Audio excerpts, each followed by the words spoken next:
Here on a Friday night, it is week number 1 of the Spearman Financial Services Sports Roundtable show. Alongside the coach, Brian Gaston, I'm Tyler Mathias, and we're excited for another season of talking high school football, college football, the NFL, Major League Baseball, and more. I mean, we focus a lot on high school football, obviously, Brian. We sure do. We are excited for another year of sports here, and it's an exciting time. You know, we talk about the fact that a lot of teams, they played last night. They had scrimmages last night. But here we are. It's 2025 and an opportunity. Every team is 0-0 until next Friday night at the end of the ball game. So it's a great time to be a football fan. I had a chance this past week to talk to a couple of players, some from Heath and Johnstown and some others, and I asked them all one question. I said, hey, how's it looking? I knew what they would answer. Yeah. Every kid believes this is the year. Yeah. And God bless them. Let them think that, because they said, oh, we're looking really good right now. Yeah. Well, that's good, but you're facing yourselves. Yeah. You know, and so they put them into scrimmages, and they're controlled. And I'm just glad the kids believe that they are indeed 0-0, and they aren't behind anybody. They're not better than anybody. They're just ready to go, and that's an exciting feeling. Well, there are some teams that have very bright outlooks for this season, including the Shelby Whippets, and we're going to be talking about them as the season goes on. But one of the big changes, and again, we're going to hear from Tim Street of the Ohio High School Athletic Association coming up on the program a little after 8 o'clock. But one of the big changes, we've talked about it for so many years here, is like 16 teams, too many teams in the postseason. Of course, you mentioned that at one point when you were coaching, it was 2. It was. Per just region. 2, that's it. 2 a region. And then, it got to the point where it was 8, which it was 8 for a really long time, and then everybody made it in the COVID year that wanted to make it. That's right. And then it gets to a situation where they say, let's make it 16 teams. For 4 years, I think they did that, and they decided that is going to change from 16 teams to 12, as the Ohio High School Athletic Association will be having a bye for those top 4 seeds and everything. So what do you think? 12 teams in the postseason. I've talked about it. I think it's great. Now, I will say this, from a coach's standpoint, I want to get your view on it too, is having that bye. Is that going to affect teams, or how much is that going to affect teams having that bye when you talk about high school football? And really, Tim Street said, well, a lot of times teams have a built-in bye. I don't see it as much around here, but what do you think of 12 teams instead of 16? Much better, because, you were talking about 16 teams. I know you liked the 12 last year we were talking about. The 16 offers a chance for 2 teams sometimes in an area to miss it. So if you're one of those coaches that's of the 2 teams that didn't make it, yowza. You're worried about that. Yeah. You're worried about At the what way. point does the line get drawn, though? Exactly. Because everybody can say, well, we were number 17, and that's almost got in. Yeah. Yeah, but you won one game. Teams, and look, there are going to be teams that say, oh, it was 12. Well, we were 12 or whatever. But it's still something to play for, and it's something that makes sense as far as buys that time of year. Yeah. That's pretty good. Yeah. Because your bodies are tired. Yeah. You have a chance to kind of reacclimate everybody, get ready for the stretch run. I think it's pretty big. And you can go and scout what your potential opponent can be. Yes, you can. From 1999 to 2019, 8 schools per region. Then it moved up and changed now to where it was 16 at one point, and now we're at 12. And I think that's, like you say, I think that's a good number, and be interesting to see. The coaches kind of voted on this. They were talk about it, and they voted on this, and so that's what the decision is. So give us a call, and let's talk some sports tonight, 740-397-1300, 877-397-8255.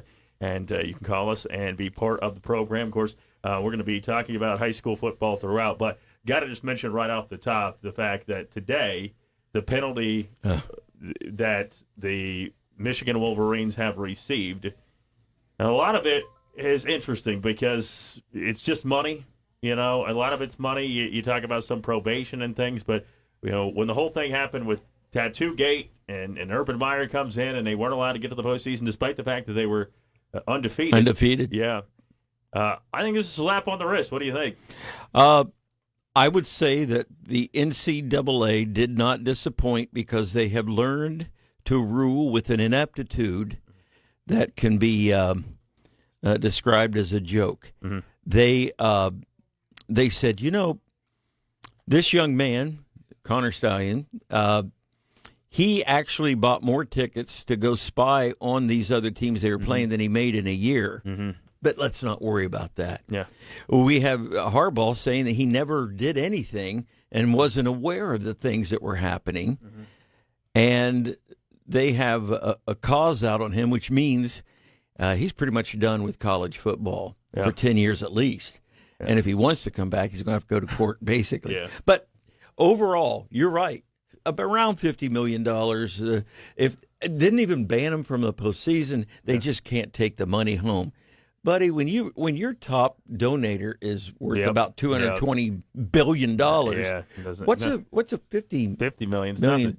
And to me, this is just going to say, hey, look, if this is what's going to happen when we cheat, then what's going to stop you from cheating? Well, there was a funny thing that I heard today that said that for Ohio State right now, what they really ought to do is go to their ethics committee, fire all of them, and go do what you want because it's cheaper in the long run to go ahead and cheat and win. Yeah. And I hate that for people, and I'm not trying to make too much light of it, but I just have to tell you that we are not punishing crimes anymore. We're not doing that. We're telling them basically, you really shouldn't have done that. Yeah. And these are serious things. Well, they said there wasn't enough evidence. Connor Stallions took his phone and threw it in a pond, Brian. And we had how many thousands of emails did the head coach then Moore destroy? Yeah. They already know that happened. Yeah. Computers. Yeah. Looking up people's health status. Yeah. What more do you want? Yeah. So, does it really affect people? Yes. Yeah. It does affect people, but the kids there aren't going to be punished. Oh, that's one of the things people talked about a lot is that they said they didn't want to punish the current players for. Well, that's exactly what's happened every year? The team's been punished every single year, whether it's Tattoo Gate or anytime somebody's been punished. You can't go back in time. Nope. So that's what's going to happen, and then they're sitting here and going, well, we didn't want to do that. Well, that's what you've done always. Why did it take 4 years or 3 years? Yeah. You could have gotten those kids. Yeah. It was ridiculous because when you saw the cheating appear on during the game, even with Ohio State, you see ball players on Michigan's side pointing to the air, meaning a pass was coming. Yeah. They were pointing to the ground, saying so the kids were involved. Yeah. 740-397-1300, 877-397-8255, and you're on the Spearman Financial Services Sports Roundtable Show. Good evening. How you doing? Welcome back. Appreciate you giving us a call. Yes. What do you guys think about the Buckeyes' defense this coming year since we've lost Captain Jack and the other guys? Well, I think this defensive line has shocked even the coaches. They were talking this past week about they were looking for the drop-off that they felt like it had to experience. And they're finding right now that they have, in fact, they have a lot of linemen right now that they're going to try to figure out how to get the playing time to because these kids really went at it. They saw the opening, they worked out, and they're going for it. Defensively, I think they are loaded. Linebackers that can run, linebackers that can rush. A secondary might be the best we've seen in many, many years. Yes, they're young, they're inexperienced, and that could be a, quote, negative. But everybody has to gain the experience at some point. This group is loaded. I think defensively is going to carry them early. Fantastic. I think it's going to be a great game Labor Day weekend, and yes. I think we're going to be ready to take on Texas and defeat them once again. And for this team, for the Ohio State Buckeyes, every year you're not rebuilding or anything, even when you win a national championship. But you saw that they're willing to go with what they have. And last year they saw an opportunity for Will Howard to come in and to be the quarterback through for over 4,000 yards and won a national championship, 35 touchdowns. But going to go with those guys. And I think, when you think about the opportunity to, recruit, you got to play your guys that you have. So you can't go out and get a transfer every time. Nobody's going to want to come to Ohio State. No. So, I don't know. and they are so resilient. Mm-hmm. After the Michigan loss, those guys came back resilient. Nothing stopped them, and I think this year will be the exact same way. They're going to go out and work their tail off for us. Yeah, because I think you're going to. The reason I said I think defense carries them early, it's not that the offense needs all that much help, but that's where they are young and they work on timing and they work on new kids coming in. But that defense, if they get into a run where the defense is setting them up in scoring position, the offense doesn't feel like they have to hold their breath and not make a mistake. That defense is going to dictate games and place the offense in a position early to be successful. And that's what I'm so excited about. I believe that Justin Sane will win that quarterback job. But whoever's back there backing that up, even the running backs excite me. I have to disagree. I think it's going to be Lincoln, because every time Day talks about him, or they ask him questions, Day always goes, "Now, don't forget, we got Lincoln back here too." So and that's fantastic. He is a freak athlete that might even be a better basketball player overall, and people will forget that at times. I feel like with Justin, they didn't put their money into it. Lincoln, I think early on, they wanted to make sure he didn't transfer out because there was nothing behind. But at the same time, I'm with you. I respect the young man greatly. The last time he was on a field for Ohio State, he wasn't ready, and they knew it. They did not prepare properly for that game. But, isn't it wonderful that we could sit here, and if you told me that Justin Sane is going to be the quarterback, I feel great. Julian Sane. Julian Sane, and I feel great about it. And then if you told me that your young man that you've mentioned now, you think he could do, isn't that fantastic that we do kind of have that kind of athleticism at that spot? Yes, and we've had quarterbacks leave because we're so loaded at that spot year after year after year. You're right. Yep. I'll never forget Kent Graham's son. Forget his first name, but he left several years ago. And I thought he was, an all-star athlete as well, and I thought he was going to lead us to a national championship. But we were loaded at quarterback back in the day with Terrell Pryor and everybody else. So he left and went to Hawaii and made a name for himself. So. And I believe it's going to take probably 2 quarterbacks to get us through this year. Yeah, absolutely. Yeah. Well, welcome back, guys. It's great to have the show back and excited for football season. Congratulations. Appreciate the call. Hey, and thank you for the call. Take care. All right, 740-397-1300, 877-397-8255. Call us and be part of the program. Going to hear some from some high school football coaches tonight, and looking forward to getting a little preview of what we could possibly see as well coming up. But we're going to take this quick break and try to get this break in here. We'll see how it works out for us. But get this break in and come back. More of the Spearman Financial Services Sports Roundtable shows coming up.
And we welcome you back to the Spearman Financial Services Sports Roundtable Show on the Super Q 93.7. So we have our first show of 2025, and we're looking forward to having an exciting year. With high school football, we saw the Danville Blue Devils. A lot of people didn't expect them to make that run that they made last year, and they make a tremendous run. Sure did. Once again, back-to-back years. And now they are trying to reload, as we talked about. That's what they do. But when you look at the Knox Morrill Athletic Conference, let's start there. You look at the Knox Morrill Athletic Conference. Boy, there's some good talent. There's talent that left, just like any year. But who's the favorite right now in the Knox Morrill Athletic Conference on paper for you? On mine, I'm going to perhaps be a little prejudiced, go toward Fredericktown. Fredericktown Freddy's new head coach, Scott Spittler. Going to hear from him hopefully tonight. Freddy's finished 5-6 last year, 4-3 in the Knox Morrill Athletic Conference. And they bring back a wealth of experience, Brian. They do. And experience is invaluable when it comes to this. But the Freddies, of their 6 losses, 5 were by 14 points or less. And they're led by quarterback Blake Sipes, who is a senior now, threw for over 1,100 yards and 8 touchdown passes, ran for over 1,300. Another 17 scores there. They've got Gavin Toombs. He's got a lot of offers. The Fredericktown Freddies, it'll be a little different, though. You coached with Scott Spittler. I sure did. You know, and last year, look at those numbers from Blake Sipes. He had a big year in terms of statistically speaking. They went up to Oak Harbor, and it was a tough draw for them in the postseason. Sure it was. But when you look at what the Fredericktown Freddies bring back and what Scott Spittler is trying to do with that group, is a wing T kind of fit. I mean, you got Brody Davis, who's got speed, one of their top receivers last year, 400 yards receiving, over 11 yards a catch. You got Gavin Toombs, we mentioned, Blake Sipes. What's that team going to look like? Well, it's interesting. That's what I want to find out from Coach Spittler. He was my defensive coordinator. Here's something I want you to remember. We'll talk about offenses. Yeah. And I get it. But Scott is near genius when it comes to a defense. Yeah. Okay? Offensively, here's what I'm excited about. They have the ability to run the football. And that's when Scott was coaching under me, I made Woody Hayes look like he could air it out. Yeah. I admit I ran the ball a lot for high school. I wanted to keep the clock running, defense with it. We were playing some big schools back then, and I had to keep the score close, try to win it in the fourth. That's how we did it. Yeah. Then when I left, Scott the following year was really airing it out. I mean, he aired it out like nobody aired it out here at Mount Vernon. Yep. And then when he went to Lucas, he did a combination of both. So what will it look like? Yeah. I'm not sure, but it's going to have discipline to it. Yeah. And, I mean, he's going to do both. There's no doubt about it. But he'll find out what he likes best through his kids, and he'll go for it. Other one, Centerburg Trojans, 8-4 last season. You're not Andy kidding. Colella. They've got some talent coming back. You talk about talent coming back. Blaine Ball, their quarterback, threw for nearly 1,700 yards and 21 scores. Miles Marshall in the backfield ran for over 1,200. They had a big target there, and was a sophomore. He's going to be a junior this year. Jackson Ballinger's got a lot of offers. Yes. You know, he and Gavin Toombs both receiving a lot of interest from colleges to play at the next level. And Centerburg Trojans 8-4 last year, but you look at that group, and again, experience invaluable. Guys that have been under the Friday night lights. It's not going to scare them. I mean, I remember years ago, we go back to Fredericktown for a moment, they had Thomas Hinkle and C.J. Rule and those guys, and they knew how to win. And they were just winners. And the expectation is everything. Yeah.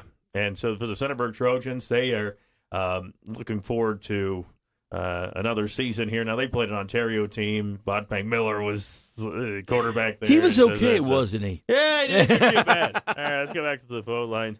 And you're on the Spearman Financial Services Sports Roundtable Show. Hi, Andy Colella, head coach at Centerburg. Andy Colella, the head football coach, Centerburg Trojans. We were just talking about your Trojans just a minute ago here, as the Trojans last season finished 8-4 and looking forward to another season in the Knox Morrill Athletic Conference. Andy, you know, you look back at last season, and we were just kind of talking about the fact that, you know, your 4 losses came to teams with a combined record of 38-6. So you played a tough schedule and things, but you got guys coming back, and we were just talking about how invaluable it is to have guys with experience when you got your quarterback and your running back. It's invaluable to have that experience, isn't it? Yeah, absolutely. Especially when you can have some success in the postseason, which, you know, it's been a few years since we've been able to do that. And the extra practices and, all that kind of stuff is, most sometimes you don't think about those kind of things. But, when kids get an extra week or two at practice, that goes a long way, especially when you have them coming back. A lot of them come back the following year. That makes a huge difference. Yeah, and they talk about some of those names there, Blaine Ball, Miles Marshall, Jackson Ballinger. We talked about the fact he's getting some looks there as well. What are we going to see with the Cinnaburg Trojans this year in terms of what you like to do offensively and what you like to do defensively? Hopefully much of the same. Mm-hmm. We haven't changed a whole lot, schematically or any of those kind of things.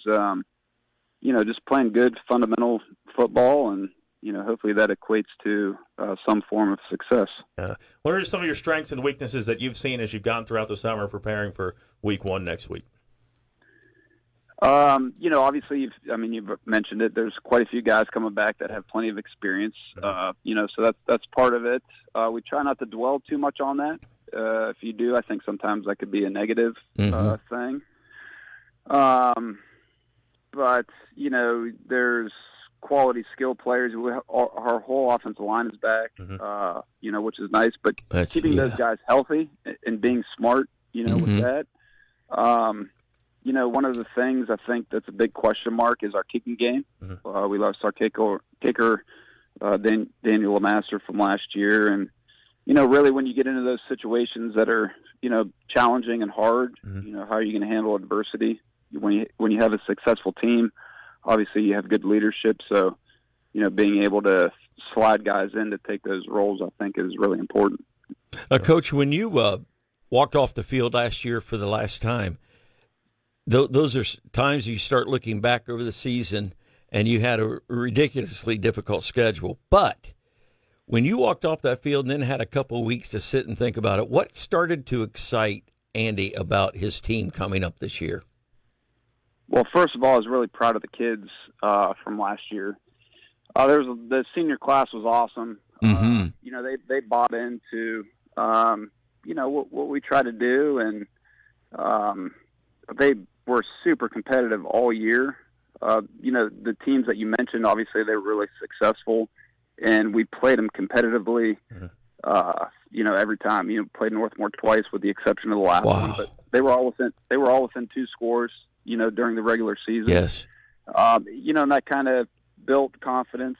Over the year, and you just look forward to the guys who are returning, learning from that, and I think they've done a really good job thus far this year. With a couple scrimmages and the camps and the off season and stuff like that.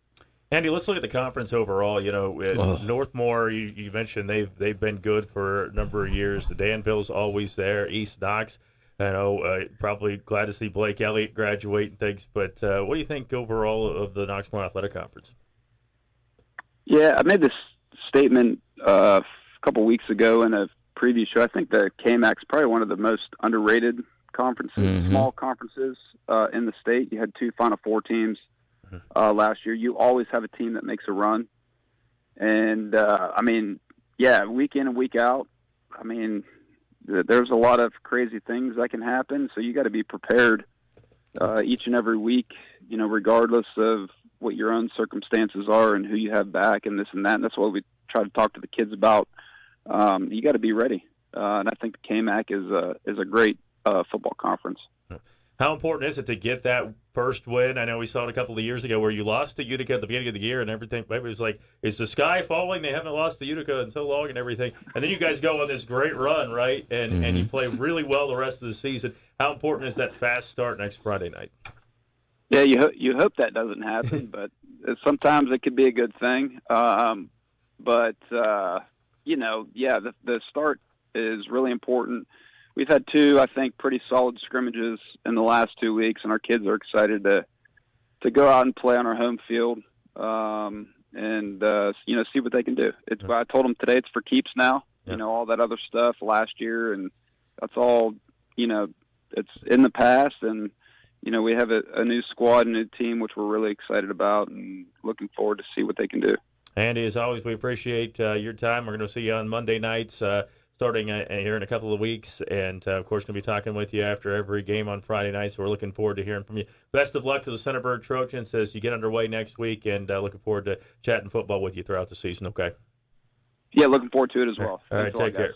Again, appreciate Yeah. Andy Colella joining us. Centerburg Trojans, they will open up the season next week, and we'll have that game live streaming on our WMBO Facebook page. And so looking forward to that. But that Centerburg team, it's just like they're always there. Andy's got a group there that just seems like they're always there. They're always competitive every single year. Well, 1, great kids. 2, great coaching. Yeah. And you've heard that from me off the air. He brings out the best in his kids, and what more do you want from a coach? Yeah. He really does a great job. Again, Blaine Ball, Miles Marshall, Jackson Ballinger among those. And then how important, you heard him say it right there, the whole offensive line is back. You got a guy who just ran for 1,200 yards last year, and a guy who passed for 1,721 scores. Your whole offensive line is back. It's got to make a coach so happy. Oh, it does. When you know that you have the big boys up front, or you have experience up there, now you can expand your offense if you need to, because it's not too much for them up front. Yeah. 740-397-1300, 877-397-8255. We'll get a quick station ID in here. It's Super Q 93.7.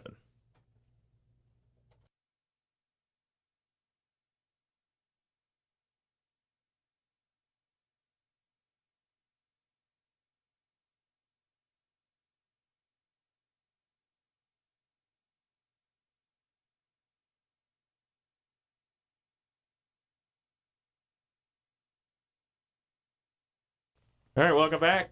Spearman Financial Services Sports Roundtable Show, also brought to you in part by Griffin Insurance, the Living Center Senior Living Apartment Communities, Knox Public Health, Mobility Management, and Pizza Dog. 740-397-1300, 877-397-8255. We've talked about Fredericktown. We've talked about Centerburg. We're going to hear from, hopefully, Scott Spittler as well. But how about the Danville Blue Devils, a team that, we talked about it when the season started last year. The Danville program is not one that rebuilds. They reload.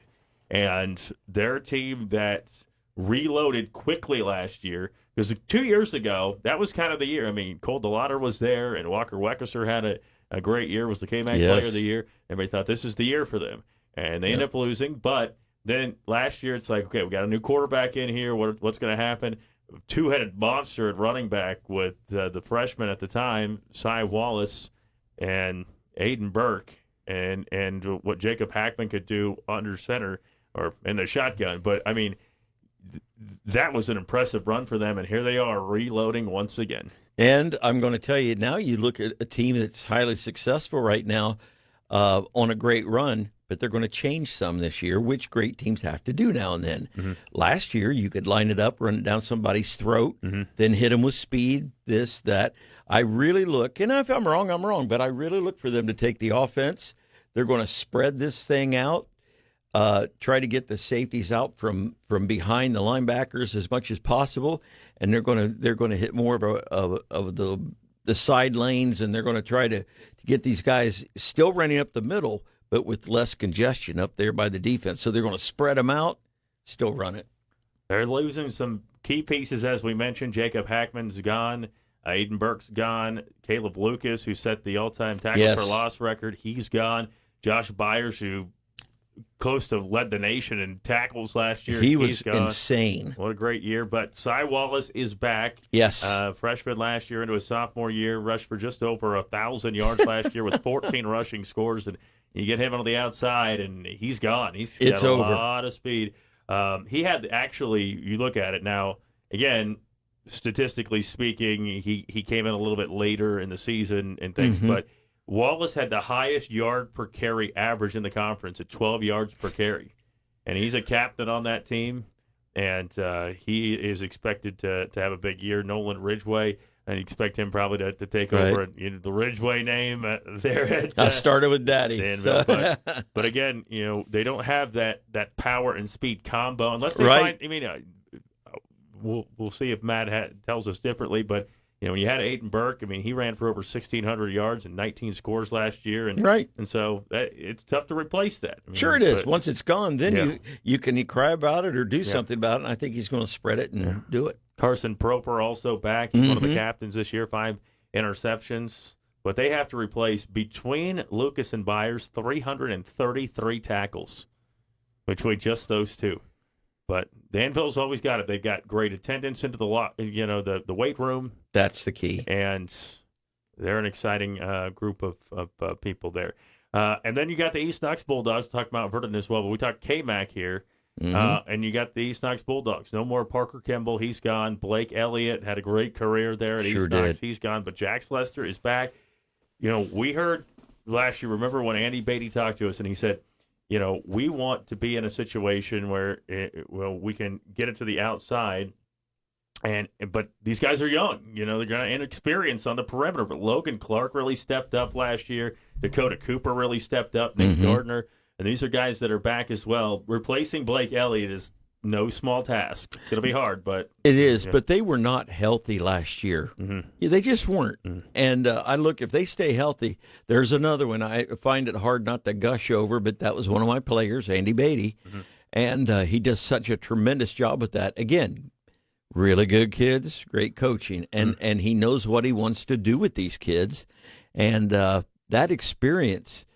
While he got it at a price. They were not really healthy last year, but at the same time, it will pay dividends. I really believe in it. Yeah. I think the kids that came in did a great job, and now it's time to pick it up early. And, obviously you mentioned Mount Gilead. Michael Reed's just done a fantastic job there at absolutely. Mount Gilead. He's done a great job there. Northmore is always good. Always good. Every year they're in there, and they're good. And you think about Cardington Lincoln, that's another one. Ryan Getzman's group, they got their running back is back, who led the conference, was the player of the year in the conference last year. Wyatt Denny, they could be pretty darn good. You look at week 4, Fredericktown and Cardington, that could be a circle it early in, but Centerburg's very good, and Danville's always there. I mean, this is going to be, just like Andy said, it's a battle every year in the Knoxmore Athletic Conference. Well, here's a question for you that tells you about the strength of that conference. Would it really shock you if a certain team came out of nowhere to win it? No, because they're all good top to bottom. And people who listen might say, oh, isn't that nice they're being kind about our kids? No, your kids have earned it. And I would not be shocked with about 3 or 4 teams winning that thing. Yeah. So, no. Yeah. 740-397-1300, 877-397-8255. You go away from the KMAC here for a moment and to go to the Licking County League. You got the Mount Vernon Yellow Jackets and that group there. Mark Weber's in his second season. They open up against Marion Harding. We're going to Newark. The Mount Vernon Yellow Jackets finished 2-8 last year, opened the season with 4 straight losses, then got a pair of wins, and then lost 4 to end the season there. They're going to take on a Newark team second week that's got some talent there. I mean, they seriously do. That's a good team. But looking at the Mount Vernon Yellow Jackets, 2-8 last year, 2-8 in 2023, 1-9 in 2022, 2-8 in 2021, and 5-4 in 2020. There's a couple pieces here that are important pieces here. Mason Richards will come back, start at quarterback. But Luke Mullins, a guy that is a big kid, and he got injured last year. You talk about injuries, coming back from injury. But when he was healthy in 2023, 127 tackles. I mean, that's a lot of tackles, man. It sure is. 2 sacks, 2 interceptions, 10 tackles for loss. And then the other thing that they got a transfer actually from East Knox, Landon Dawson, and he's getting looks. They're going to be a tight end and an outside linebacker. What do you think of the Mount Vernon Yellow Jackets as they're going to open the season against Marion Harding next week? Well, I had a chance to sit with Mark this year, and one of his fine coaches, and we sat there and thought we were going to meet for about 5 minutes, and a couple hours later, he's a fine man, and he is marketing his team, he's making it fun for the kids. He's cutting out things that just aren't important to him. He thinks, if it doesn't work in the game, we're not going to work on it now. And I mean, we just had a tremendous conversation. What do I think about them? I think they're ready to win some of those teams that they've been losing to. You're right. Winning is contagious. Unfortunately, losing is too. Yeah. He is doing a tremendous job with those kids over there. They have a special program that they are going through. It's not just nutrition, not just the the weightlifting. It's a lot of things together. And you're right. He now has some pieces to the puzzle. And I think he's ready to take those other games that were close or got away from him earlier and now turn the tide and win a couple of those things. Yeah. 740-397-1300, 877-397-8255. And just having that consistency. Hopefully Mark's here for a long time. I hope so, I too. think that's the key, too, to have – because you look at Mount Vernon, guys have come and gone. Mike Kerr was there for a little bit, but it's hard. It's hard to do that when you're switching up what you're doing. And we've talked about it before. I mean, when Justin Todd was there, he talked to us for a long time, and he said, we want the teams they're playing little league football or whatever, and we want them to run the same thing that we're running at the varsity level. So when they come up, it is a smooth transition, and it's hard when you are changes. So hopefully Mark's here for a long time, and that continuity can help them build up this program. That's one of the things that we talked about because when you look at the 130 years or whatever it's been of Mount Vernon football, I was the longest tenured at 9. Mm-hmm. No, it doesn't work. I told him, I said, that has to change because we ended up winning, a couple conference championships, and we really had some fine years at the end, but we had to go through the tough times at the beginning too. Yeah. And yet we kept getting stronger and stronger as it went on. That's what happens. You pay a price early on, and then you reap some benefits later. And I would love to see Mark stay and just keep this thing building. Looking at the Licking County League overall, you've got Granville. Are they reloading? Are they rebuilding? I mean, they've got Kyle Kirby at linebacker and Jacob Culver at receiver. As they come back, junior Jackson McMillan will probably start at quarterback. And then you got Heath, who seems to always be there. But, they struggled a little bit defensively last year. The Heath Bulldogs did.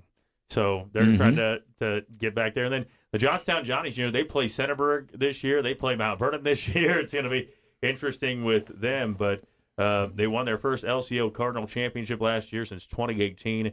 And they're looking to make a run. You got Lakewood. You got the Utica Redskins, Licking Heights. I mean, what do you think of the Licking County League? Until someone dethrones Granville, they're that team that would be my choice. I really do. You talk about an exciting league. That's another one that has some people rearing its head, ready to maybe make a move. I mean, even to the degree that Lakewood has had some very tough years lately, there's some excitement around that program right now, and I'm glad. Yeah, those kids work hard. Yeah. So overall, that is some kind of division. But I look at Johnstown's just tough. Yeah, they are every year. They're tough, and so I go with Granville until I find somebody that's different. Yeah, 740-397-1300, 877-397-8255. We're going to talk about some more of the players to look out for, and also Richland County. Boy, we've got some good teams up there. Shelby Whippets, Lexington Minutemen. Watch out! It could be impressive. Shelby and Lexington play week 2 of the high school football season at Shelby. And you're talking about star power. You're talking about a guy going to Michigan State. You got a guy going to Air Force. You got a guy going to Georgia. So that's good, huh? Yeah, it's not bad. All right, 740-397-1300, 877-397-8255. Take this break, come back. More of the Spearman Financial Services Sports Roundtable Show coming up.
All right, we welcome you back. It is the Spearman Financial Services Sports Roundtable Show on the Super Q 93.7, also brought to you in part by Smith Heisler Mate, CES Credit Union, Country Court Skilled Nursing and Rehabilitation Center, Mid-Ohio Power Sports and Golf Cars, Knox County Veteran Services, Pizza Doc as well. And we're going to hear from Tim Street of the Ohio High School Athletic Association here coming up, and I think we're going to hear from Will Hartley as well here coming up on the program, 740-397-1300, 877-397-8255. Call us and be part of the program. Well, one of the teams that we're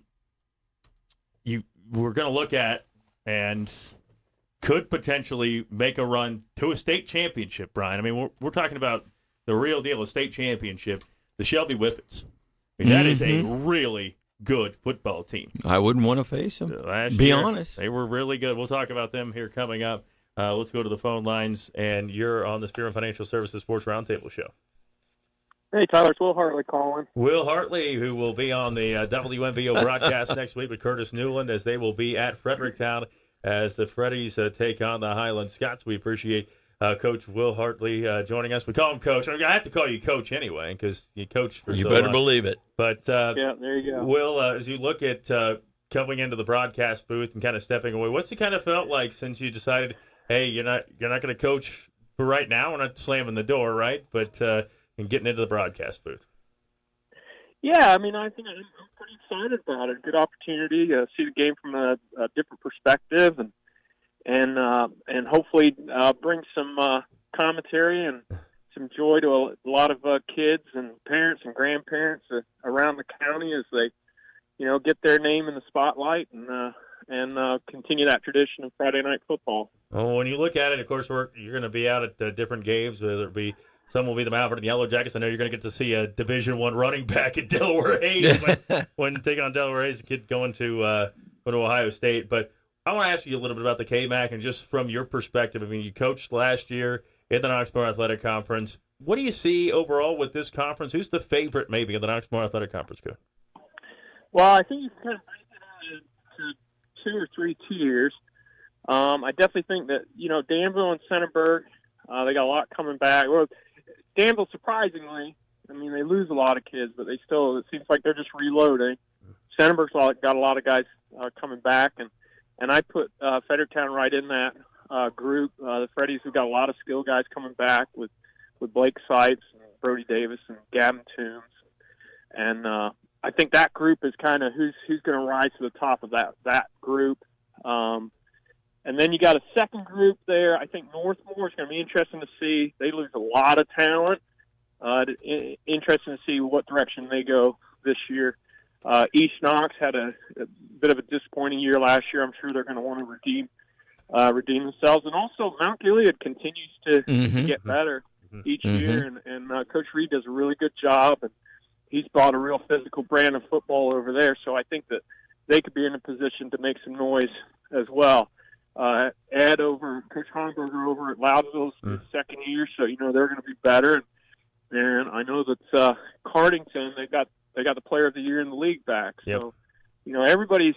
I mean, it's typical, and I'm sure all the coaches that you talk to tonight are going to say the same thing from top to bottom. It's a strong league. Everybody's got good numbers. They're well coached, and most teams have got a fair amount of experience coming back as well. So it'll be interesting to see who can rise to the top.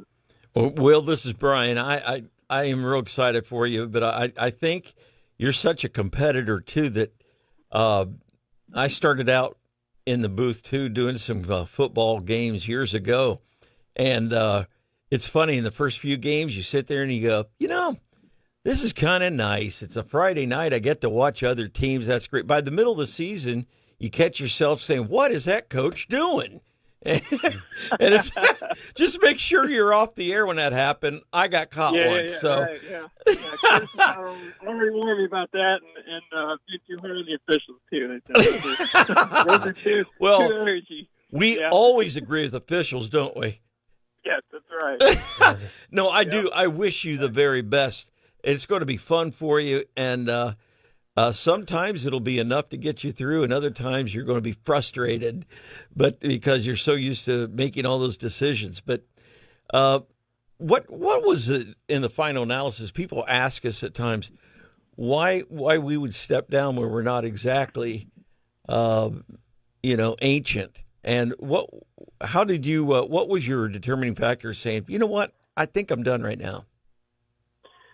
Well, as you know, I mean, football. If you've been a part of it, it is all consuming, and it really takes up your entire year, and really, especially during a season, pretty much every fabric of your being is right. wrapped up in football. And that can really wear on you. Yep. I'm in a phase of my life where I put in over 26 years on the sidelines, not all as head coach, but in one capacity or another. As I mentioned, last year when we talked about it, I got one son that's going to be a senior that runs cross country, and I rarely got there to you go run, so I wanted to enjoy that.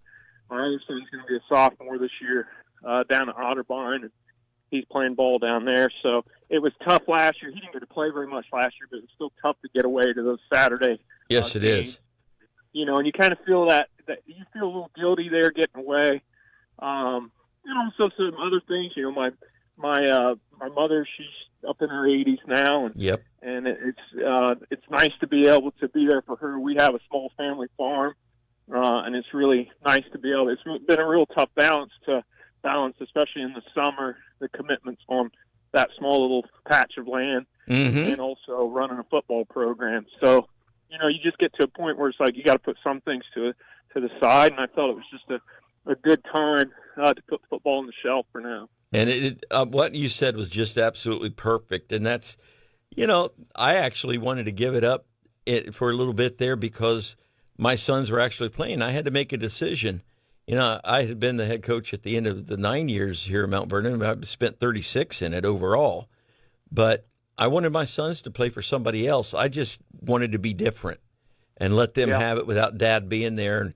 And if I'll tell you what, if my child was playing in golf or cross country, I would take off too. And I just commend you for that. If we ever really wanted to, we could go back, but I just wanted you to have a chance to tell everybody because they forget that we're human beings too. Yeah, I think, and to be fair, I think a lot of people they look at, I don't want to say the glamour, but they look at the time under the lights on a Friday night, and it's like, wow, why would you ever step away from that? But yep. There's a lot of commitment. There's a tremendous amount of work that goes on behind the scenes, and as I said, it can become really all-consuming, and at some point you got to kind of step back a little bit and take a breath. Well, Will, we appreciate you joining us here, talking some football, and looking forward to hearing you on the broadcast next week as you'll be back at Fredericktown as the Highland Scots, the Fredericktown Freddies, face off there, and on the call with Curtis Newell. That's on our WMVO Facebook page, live streaming, and on WMVO on the radio. But looking forward to it and hearing updates from you and recaps and things throughout the year, Will. But looking forward to a great year and appreciate you giving us a buzz for that, okay? Yeah, thanks a lot, guys. Hey, have fun, Coach. So All right, take let's care. Get rolling. Take care. Bye-bye. Appreciate Will Hartley joining us here on the program, 740-397-1300, 877-397-8255. We do want to thank Smith Heisler Mates, CES Credit Union, Country Court Skilled Nursing and Rehabilitation Center, Mid-Ohio Power Sports and Golf Cars, Knox County Veteran Services as well. And for those who are listening right now, we are having some technical difficulties on the radio side of things, but watch on the WQIO Facebook page. Again, the number, if you want to call in and participate today, is 740-397-1300, 877-397-8255. Well, we're going to hear from Tim Street, the Ohio High School Athletic Association. Good. Tim talks about some changes and different things. Let's play that back now. Again, Tim Street from the OHSAA.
We thank him for joining us. Well, I talk about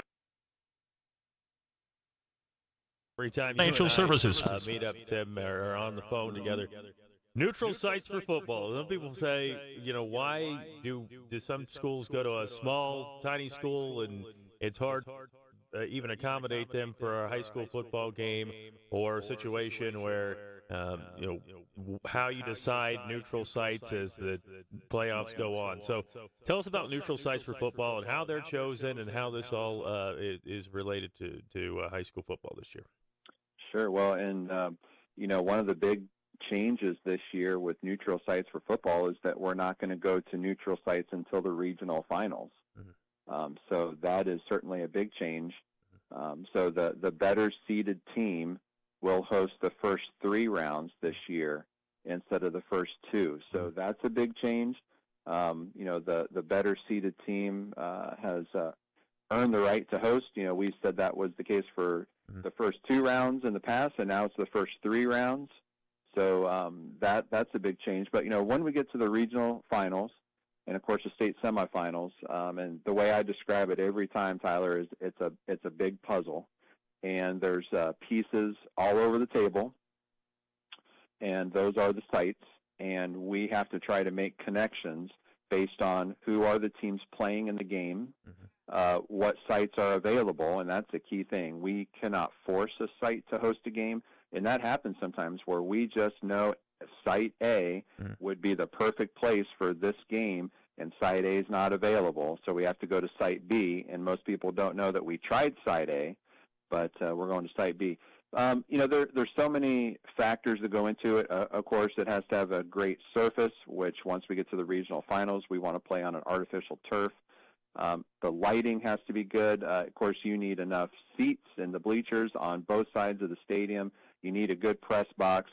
You need good parking. One of the factors that we want that people don't think about, we want a separate locker room for officials. The distance from the field to that locker room is a factor. So certainly there's so many pieces that go into it. And then, at the end of the day, the site has to be available. I just can't stress that enough. Mm-hmm. We get into situations in the fall where it could be the fall musical, could be sports awards night at the school. It could be a lot of different things that go on where a site would say, hey, we're not available that Friday night to host. So there's a lot of different factors that go into it. But fortunately, in Ohio, we have a growing number of schools that either have a new stadium or an expanded stadium. And so we're in pretty good shape, especially knowing that we're only going to go to neutral sites for the regional final. So we need 28 great sites, and I know we'll be able to get there. Is that the first year that this is happening? Am I living under a rock, Tim? First year. No, okay. You're right. This is the first year we're going there. Yeah. So in the past, we would go to neutral sites for the regional semifinals. Yes. And now we're gonna wait and go to neutral sites for the regional final. A lot of reasons for that, one of the biggest reasons is that with schools now, some schools, the top 4 seeds getting a first round bye, this now still will potentially give them the opportunity to play 2 playoff games at home, and that's huge for schools. Our schools tell us all the time that having a home playoff game is just huge for their community, for their budget, honestly, for their team. And so, the top 4 seeds do get a first round bye, but now they would have the opportunity if they win in the second round to play another playoff game at home in the third round. Again, Tim Street with us, Ohio High School Athletic Association. We thank him for joining us here. I want to talk a little bit about fan conduct. It's been something that's been talked about, whether it be for football or I know we're going to hit on volleyball and golf and cross country and soccer and tennis and different things, but fan conduct is very crucial, and making sure that these kids can enjoy what they do. Because I know officials, that was part of the reason it was tough to get officials too, was fan conduct. Mm-hmm. Yeah, the number one reason why officials get out of the line of work is because of bad fan behavior, and so we try to stress it as much as we can that. These are our junior high and high school sports, and we need fans to to be understanding and not to be so out of line with their comments to officials. And I see it more than I wish I did. And there are folks that just get out there, whether it's a parent in the stands, sometimes it's a coach. Although I will say I think coaches now are better than they used to for the most part. I think a lot of coaches know we have an officiating shortage, and they don't want to be the reason why we lose another one. So, there is certainly things that are out of line, out of bounds for a fan to do and to say. The National Federation has a campaign right now to try to stop bad fan behavior. I think the biggest thing we want to try to stress is when a parent or a fan walks into a gym or a stadium, that doesn't give them the right to say whatever they want. Have a little discretion. Make sure that you try to keep comments to yourself. Even if you disagree with the call, these are kids out there, and some of these officials certainly are still learning the game as well. A couple other things I want to hit on here are just other sports here. I know we're going to talk about girls flag football, which will be in the spring, but right now in the fall, we think high school football, but volleyball and golf and cross country and soccer. I think tennis is going on right now, so there's a lot going on. Yep, girls tennis is underway now, and girls volleyball, as you mentioned, and girls and boys soccer, girls and boys cross country, and of course we cannot forget field hockey, which is actually our smallest sport. We've sanctioned field hockey for almost 50 years, and it's one of our original girls' sports, although it's also our smallest girls' sport. There's only about 40 schools in Ohio that play field hockey, but we're happy to still be linked with field hockey. So, yeah, all those are going on, and certainly we're also 2 weeks into the golf regular season now. That's our first tournament then in the fall. So we are well into the fall already, and of course our winter athletes are just waiting for the end of October and early November when they start practice too. When it comes to like volleyball and soccer specifically with those ones, did anything change with maybe sites and that, or is that kind of going to be the same as in years past? Well, a lot of those sites are the same. So cross country, that state tournament is in Obetz in southeast Columbus, which is a great site. We've been there for almost 10 years now, and that I think will be our home for a long time. And golf is an interesting one. Golf now is more spread out with the state tournaments than it used to be. For 90 years, our golf state tournaments were at Ohio State, and didn't need anywhere else. They wanted us there, and we fit into their schedule. And a few years ago, we did not fit into their schedule. So Ohio State hosts a pro tournament in September, and it's a big one. It's a television event. It's certainly one that drains the course and the staff. So we needed to find a new place for our golf state tournaments. And, of course, we have 5 divisions that play. We have 3 for boys and 2 for girls. So now we are spread out a bit for golf. We're at Firestone Country Club in Akron. We're at NCR in Dayton. We're at Heatherwood in Springboro. North Star Golf Club in Sunbury hosts boys Division 3. So we have several courses, but I was a little nervous about that when we needed to spread out. But honestly, Tyler, it's gone really well. Those courses I just named are excellent. They're prestigious. Our kids enjoy going to them. They've seen tournaments at those courses too, so we're in good shape there. Volleyball is an interesting one. With the expansion to 7 divisions, we have needed a few more sites in the Dayton area for semifinals. Wright State Nutter Center is still home base for a girls volleyball state tournament, but we'll have a few other sites in that area host some of the state semifinals. And, of course, soccer at historic Crew Stadium. It's one of the original stadiums here in Columbus back in '99 when it opened. And, it's artificial surface now, but we have 10 state championship games in soccer, 5 for boys and 5 for girls. And not a better place to be than historic Crew Stadium for soccer. My son's a big soccer guy now, Tim, and he really enjoys it. Of course, he's only 8 right now, but he's really getting into soccer. He's got a few years to go, doesn't he? I want to talk, though, about girls flag football. This is something you guys working with, I think, the Browns and the Bengals with too, and girls flag football is coming in the spring. Yes, girls flag football, and this has been one heck of a summer in terms of the growth and development of girls flag football. And if you would have told me a couple years ago, Tyler, that we would have been in Canton for a press conference with the NFL and the Bengals and Browns to announce a girls flag football tournament, I wouldn't have believed you. But that is exactly what happened. And the growth of girls flag football is just exploding. Of course, the NFL is promoting it very heavily, and the Cleveland Browns were the leader in Ohio in organizing a season and a tournament up in Northeast Ohio. And then the Bengals also got involved, and so they run a tournament in Southwest Ohio. The Football Coaches Association has brought girls flag football into their ranks with a seat at the table and an officer position. So back in July, we announced that the OHSA will move forward with flag football to support its state tournament next May. And, I think that's really the next step toward it being a fully sanctioned sport. I think it will get there. We all do. They're still in the process of growing. This past spring, there were 80 schools in Ohio that had a team. And just in what I've seen in the growth here in the last few weeks, I know they're already at 100. It's just crazy. It's just growing so fast, similar to girls wrestling.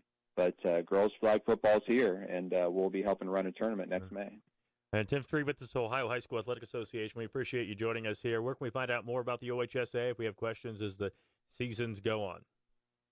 Sure, yep. OHSAA.org is our website, and that is the place to check first.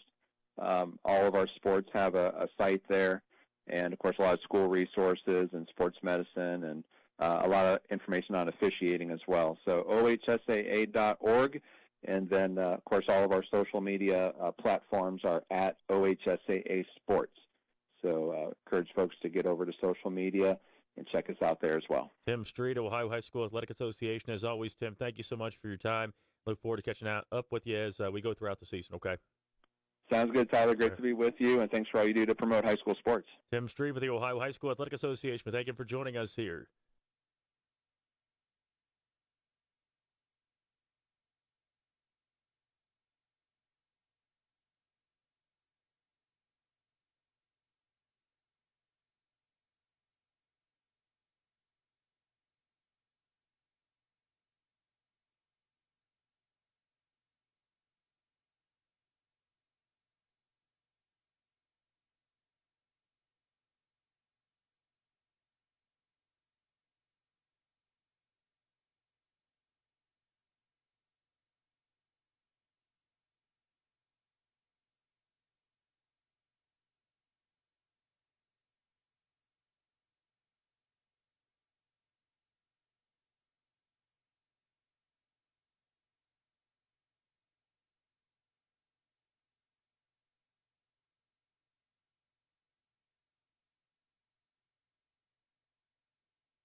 All right, welcome back to Spearman Financial Services Sports Roundtable Show on the Super Q 93.7 alongside the coach Brian Gaston. I'm Tyler Mathias. Let's go back to the phone lines here, and you're on the Spearman Financial Services Sports Roundtable Show.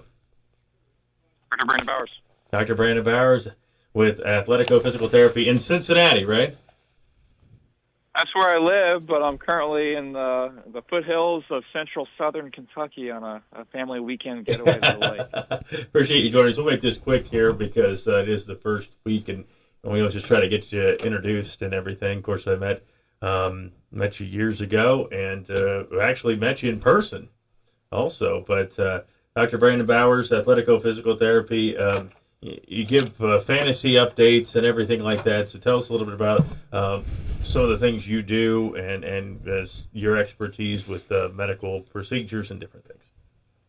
Certainly, I've been a doctor of physical therapy for the past 9 years. Time is absolutely flying by. I think we've been at this, Tyler, here between Sports Roundtable and Tyler's Tribe Talk, as it was formerly known. Probably, I would have to guess at least 6 or 7 years now at this point, coming on the program on Fridays. It's been a lot of fun.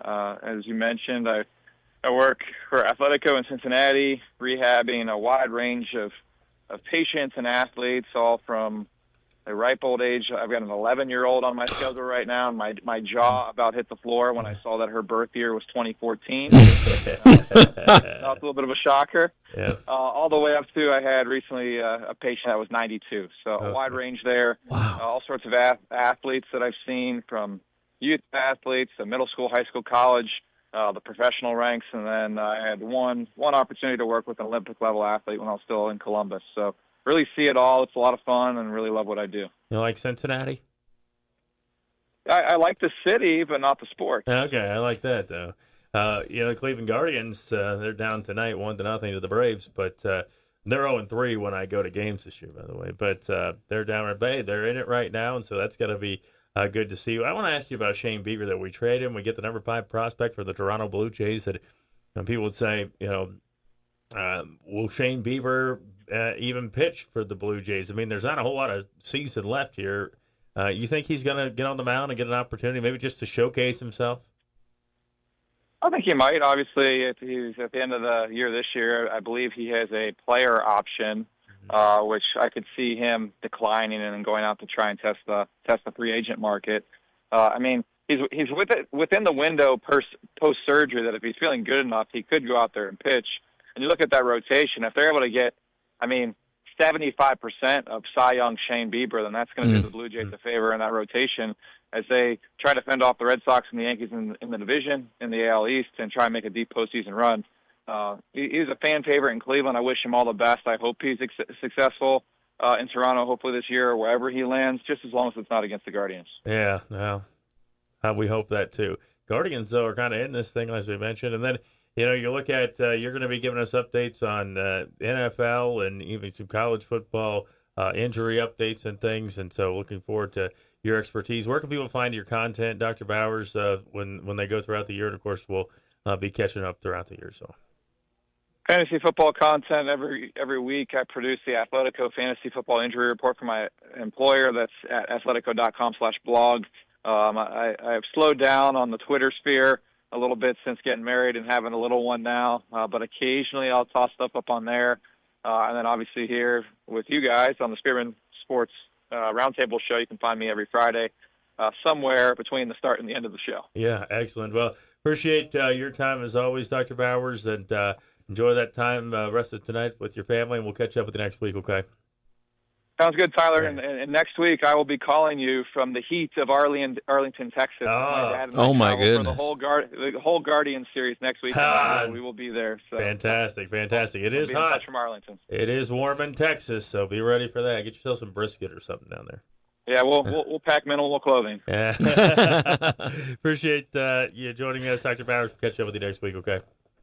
Talk to you boys then. All right, take care. Again, Dr. Brandon Bowers, Athletico Physical Therapy. He'll be joining us as the season goes on. Well, 740-397-1300, 877-397-8255. Appreciate those who are joining us through some technical difficulties that we've had tonight. But, hey, it's week 1, so we can clean those up and get those as well. But, we've talked about some of the Knoxmore Athletic Conference, had a great chat there, and still hoping to hear from some different coaches. We still got about an hour and a half left in the show. But One of the teams that is looking really good, that could have a heck of a run this season, is the Shelby Whippets. They bring back 18 seniors, a load of underclassmen talent, but it all starts with their All-Ohio quarterback, Braden DeVito, who in the offseason, during the summer, committed to Air Force Academy to play quarterback, completed 200 of 296 passes for 3,637 yards and 33 touchdowns.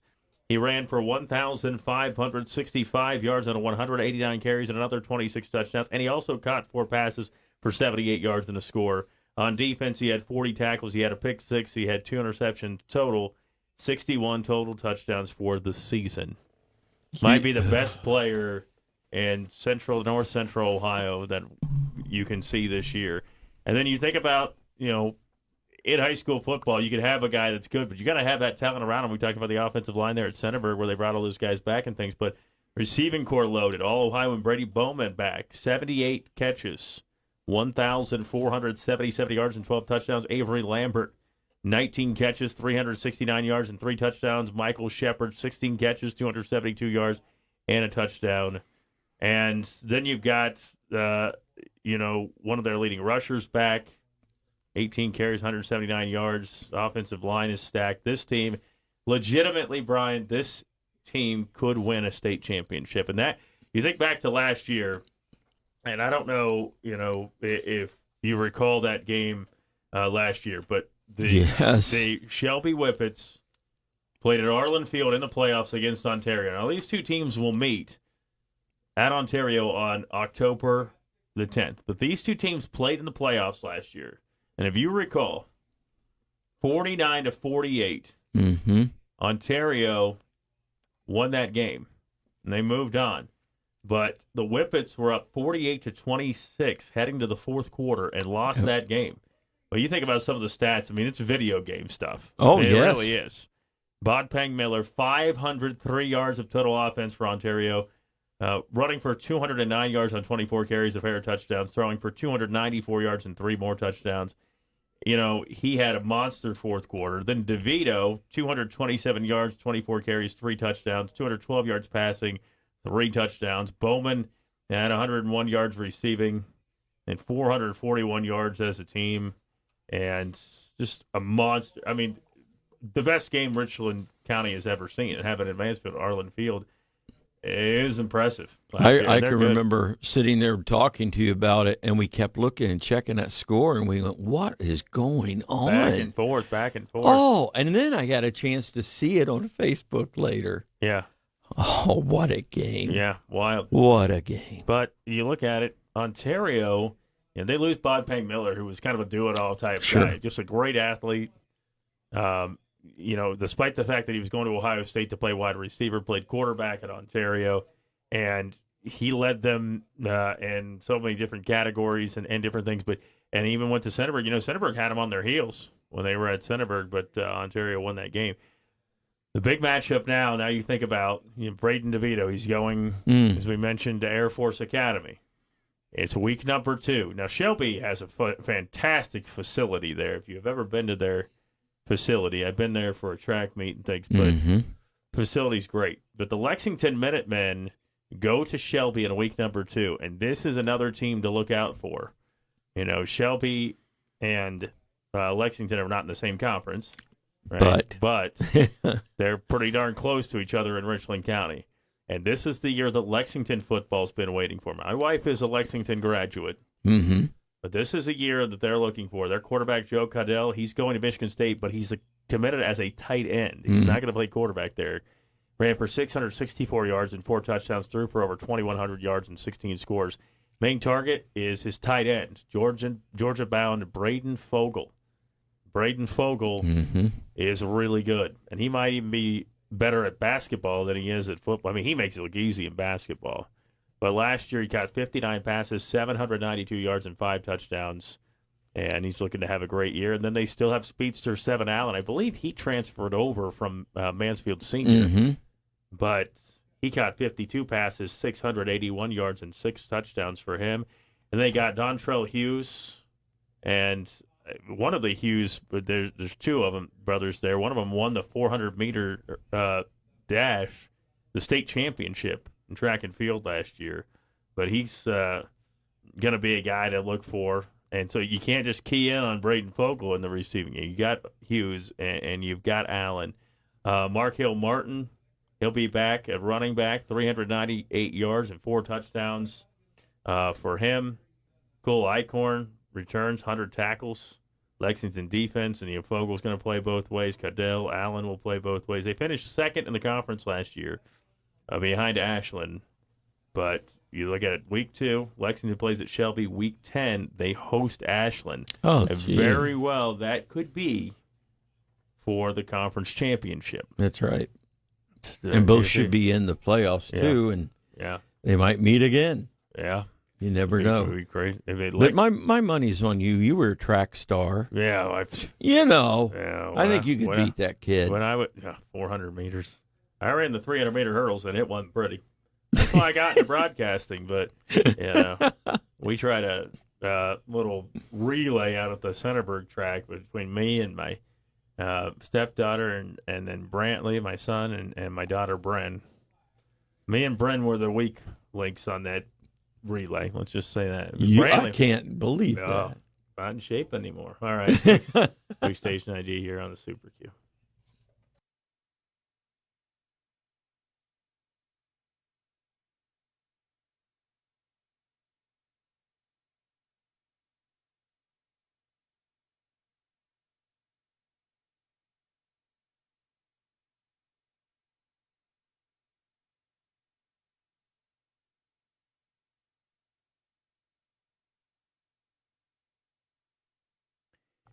Welcome back here on the Spearman Financial Services Sports Roundtable Show. We roll until 10:30 tonight, so thanks for joining us here on the program. Also live streaming on our WQIO Facebook page, and looking forward to being here for 15 more weeks after this. And again, we've talked about some of these guys that are really good players that are coming back, and one of the names that Andy talked about there was Centerburg, and there's the expectation. I mean, you heard Will Hartley mention it, too, that there's an expectation with Centerburg to have a good year. Absolutely. And Jackson Ballinger, 6'4", 230-pound tight end, defensive end, 21 college offers.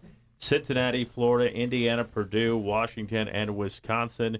Sophomore year, got 10 passes for 180 yards and 3 scores, made 27 tackles, had 4 sacks, 2 forced fumbles, 3 fumble recoveries. And Centerburg advanced, made it to the second round of the playoffs. He was second team All-District. Another name, and you'll know this one, Nolan Burley. Oh, yes. From Big Walnut. Yeah, Big Walnut High School. And last year he ran for over 2,100 yards. It's in the blood, right? 29 rushing touchdowns last season. And he caught 21 passes, 358 yards, and 3 scores, returned 2 kickoffs for touchdowns. So first-year starter last year, first-team All-District and All-State. Kid's a beast. I got a chance to meet him. I was talking to his dad, Matt, unfortunately, it was a funeral in the area. But that young man is so impressive, so articulate, and just a great family. You'd expect nothing less, but he is he really is a good-looking kid who just takes care of business, and he's good. Oh. You got R.J. Davis at DeSales, Ryan Day. I didn't say Davis. R.J. Day. From DeSales, Ryan Day's son. Threw for 1,425 yards, 14 touchdowns, 3 interceptions as a sophomore. Already the Stallions' all-time leading passer halfway through his high school career. He's got 2,993 yards, 29 touchdowns the past 2 years, owns 14 FBS offers. Purdue, Syracuse. Imagine playing Purdue, and R.J. Day is coming home facing dad. Do you think that he's going to get an offer from Ohio State? Man, I don't know. That would be fun. I think he might just get one. I bet you he goes elsewhere, though. Yeah. He needs to. Now, when I was in high school, I got several offers to not go to their schools. So but I made them happy. Yeah. I didn't go. R.J. Davis from DeSales, Jewers from New Albany, 9 Division I offers, 1,131 all-purpose yards, 10 touchdowns, averaged 33 yards per kick return last year. And then and he's got offers from Harvard, Kentucky, Toledo, and Yale. Miles Marshall from Centerburg, we mentioned. Yes. He's a heck of a player. Defensively, had 33 tackles and 3 interceptions in addition to what he did. And then you think about Big Walnut, we talk about the running back, Nolan Burley. Their quarterback, 6'4", 185 pounds. Eli Stumpf, over 1,700 yards passing, 19 touchdowns, 8 interceptions, ran for 212 yards, another 3 scores on 83 carries. Also was a heck of a basketball player. They made a little run in basketball, too. And then you look at Delaware Hayes. Mount Vernon plays Delaware Hayes this year. And I remember years ago, Mount Vernon was playing against DeSales. And DeSales had a really good running back that was going to walk on at Ohio State. And he took 3 carries inside his own 20. Yeah, 3 touchdowns. Mm-hmm. So it was really good. So it's going to be tough. Anybody facing Delaware Hayes and Favre Aki is really good. 6'1", Oh, yes. 191 pounds, committed to Ohio State, 4-star prospect. Chose the Buckeyes over Miami and USC, ran for 1,653 yards, 21 touchdowns last fall. Led the Pacers to a 7-4 record. Named first team All-District, All-State. Then you got Caleb Anthony from Afrocentric. Drew Belisari from Bishop Watterson. That would be the Belisari from Ohio State's son. Yep, Greg Belisari, and nephew of Steve Belisari. Mm-hmm. But threw for over 2,100 yards last year. Then, Big Walnut could have a heck of a year. You never really know because, you look at an offensive line and you say, well, the pieces are there. They're there. Brody Hatfield, he caught 53 passes, 631 yards, 8 touchdowns. 8 interceptions as a defensive back as well. And Jaden Ricketts from Watkins Memorial. He's a guy who committed to Ohio State back in November last year. And 28 catches, 542 yards, 9 total touchdowns as a junior. Special mention All-District in Division I. And so there's a lot. We mentioned Blake Sipes and what he can do and just some of these guys that are really good. And some names to keep. You know of any names that I'm missing here? No, I will tell you this. It is like the young man from Delaware. He weighs 191 pounds, like you said. Mm-hmm. Obviously, he has speed. You can't go to the Big Ten or elsewhere, SEC, whatever, if you don't have speed. Yeah. But his 191 pounds is really powerful. Yeah. I mean, he can run between the tackles, which makes it odd, but he can hit a hole so fast. Yeah. And I'm just totally impressed with what he's able to do right now. Yeah, there was a running back at Harvest Prep years ago. Oh, yeah. He had, at the time, broken, I don't know if it's been past you, but he, at the time, had broken the record for rushing. He led the nation in rushing one year, and he found a hole, and he was gone. There was just nothing you could do to catch up with him. So some of these kids, I'll tell you what I'm really happy about. You're going to play high school football, and it's fun. Then you go into college, and it's fun. But some of these kids are going to Air Force, Harvard, Yale. Yeah. That's exciting. Yeah. That's exciting. 740-397-1300, 877-397-8255. Call us and be part of the program. We want to remind folks, too, that our Spearman Sports Trivia is what it's called this year, and what we're going to be doing for the show. It's not going to be like it was in the past where we just, do a phrase and you got to figure out the phrase. So it'll play throughout the week. So be listening to the Super Q 93.7 throughout the week. And we'll have a phrase, you'll have a trivia question, and it won't give you the answer. We'll just have the trivia question. And you have to be the one that looks it up or tries to figure it out. We will mention it. We'll mention the question here, but maybe one time on the show. So we really encourage you to listen throughout the week for that. And then we'll mention it like once, and then we'll do the giveaway on the show, and you'll win a $100 gift certificate. So very good. Check it out. All right, 740-397-1300, 877-397-8255. Call us and be part of the program. And you're on the Spearman Financial Services Sports Roundtable Show. Well, what do you know, guys? Hey. Hello. Hey, how's it going, Dave? Pretty good. Can I make a suggestion right off the top? Yeah, go ahead. Now that you're on TV, can you wear a suit and tie? Hey, I used to do that. I worked in banking, and I wore a suit and tie. But I'm lucky to get new socks. Are you kidding? Well, I'm glad I'm not still there because they used to say, Dave, you've got a face for radio. Well, yeah, we can get you in here if you Oh, want. Get you yeah. on camera if you want. Oh, no, that's all right. I know you're talking baseball and football, but concerning football, I told at least 10 Ohio State fans not to get so jacked up and excited about the NCAA ruling against Michigan. Mm-hmm. I said it's going to be a slap on the wrist, and that's exactly what it was. Yeah. Well, I didn't think it was going to be quite to this level. I thought it was going to be a little more extreme, but yeah, it's exactly what it is. And the fact is, like Brian and I were talking about, if you look at that and you say that's what I got for cheating, that's right. It's like being in school. It's like, well, it's worth it. Then I still passed. Did it really matter? And that's like some of these judges that give a guy that robbed 2 stores and beat up a policeman, they give him a suspended sentence. Yeah. Yes. Yeah. Exactly. I realize that there are Michigan fans that are still saying they didn't do anything. Well, they did. Oh, yes, they did. Yeah. It was well documented.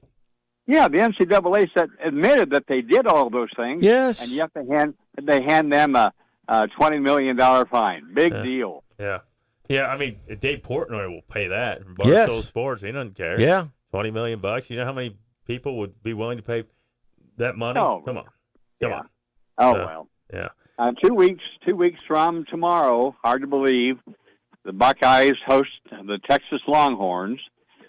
And people are already saying, well, what's the spread?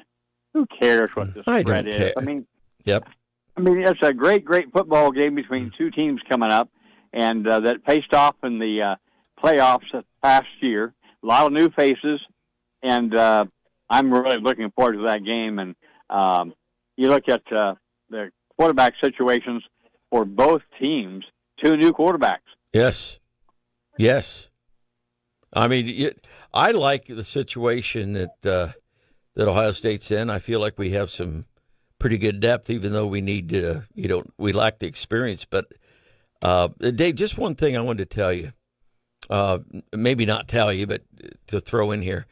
I had a couple of Michigan fans talk to me today, and they were laughing, and they said, you see, we got away with it. And I was thinking, even on the way home from school today, I'm thinking, that's what you're proud of? That's what you lined yourself with? And everything's okay because you got away with it. Yeah. What kind of society are we dealing with right now? We've introduced gambling into sports. We've introduced cheating now at the highest levels.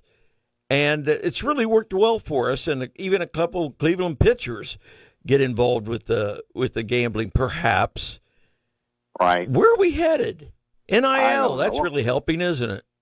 Oh, gee. I heard you guys talking about the different teams in high school, that this guy transferred to this team and this guy transferred to this team. It's gone all the way down to the high school level. Yep. Sure has. So we'll see what happens. Well, anyway, next week, guys, get a sport coat on, and I'll talk to you then. All right. That was good. We'll try. Talk to you later, Dave. Thanks. Bye-bye.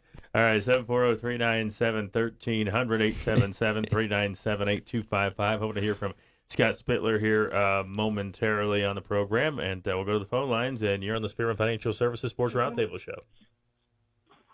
Hello. Hey, is this Scott? Yes. All right, Scott Spittler, head football coach of the Fredericktown Freddies. Brian's in here, too, and appreciate you joining us here, Coach. Coach, I want to ask you right off the top here about taking this job over here in Fredericktown. Sometimes they look at it, Will Hartley's going to be calling some games for us on WMVO this year and things. And, you look at, especially in high school, when you go to a program, you say, hopefully the cupboard's not bare, right? You don't want to go into a situation where you have to build up a whole program. Some people do like that, I guess, but you've got a lot at your disposal with what is there at Fredericktown. Tell us just kind of what the outlook with your team and what you guys have this year. Well, I think we definitely have some really nice skill returning from the team last year with our quarterback Blake Sipes, our tight end Gavin Toombs, and our slot receiver running back Brody Davis.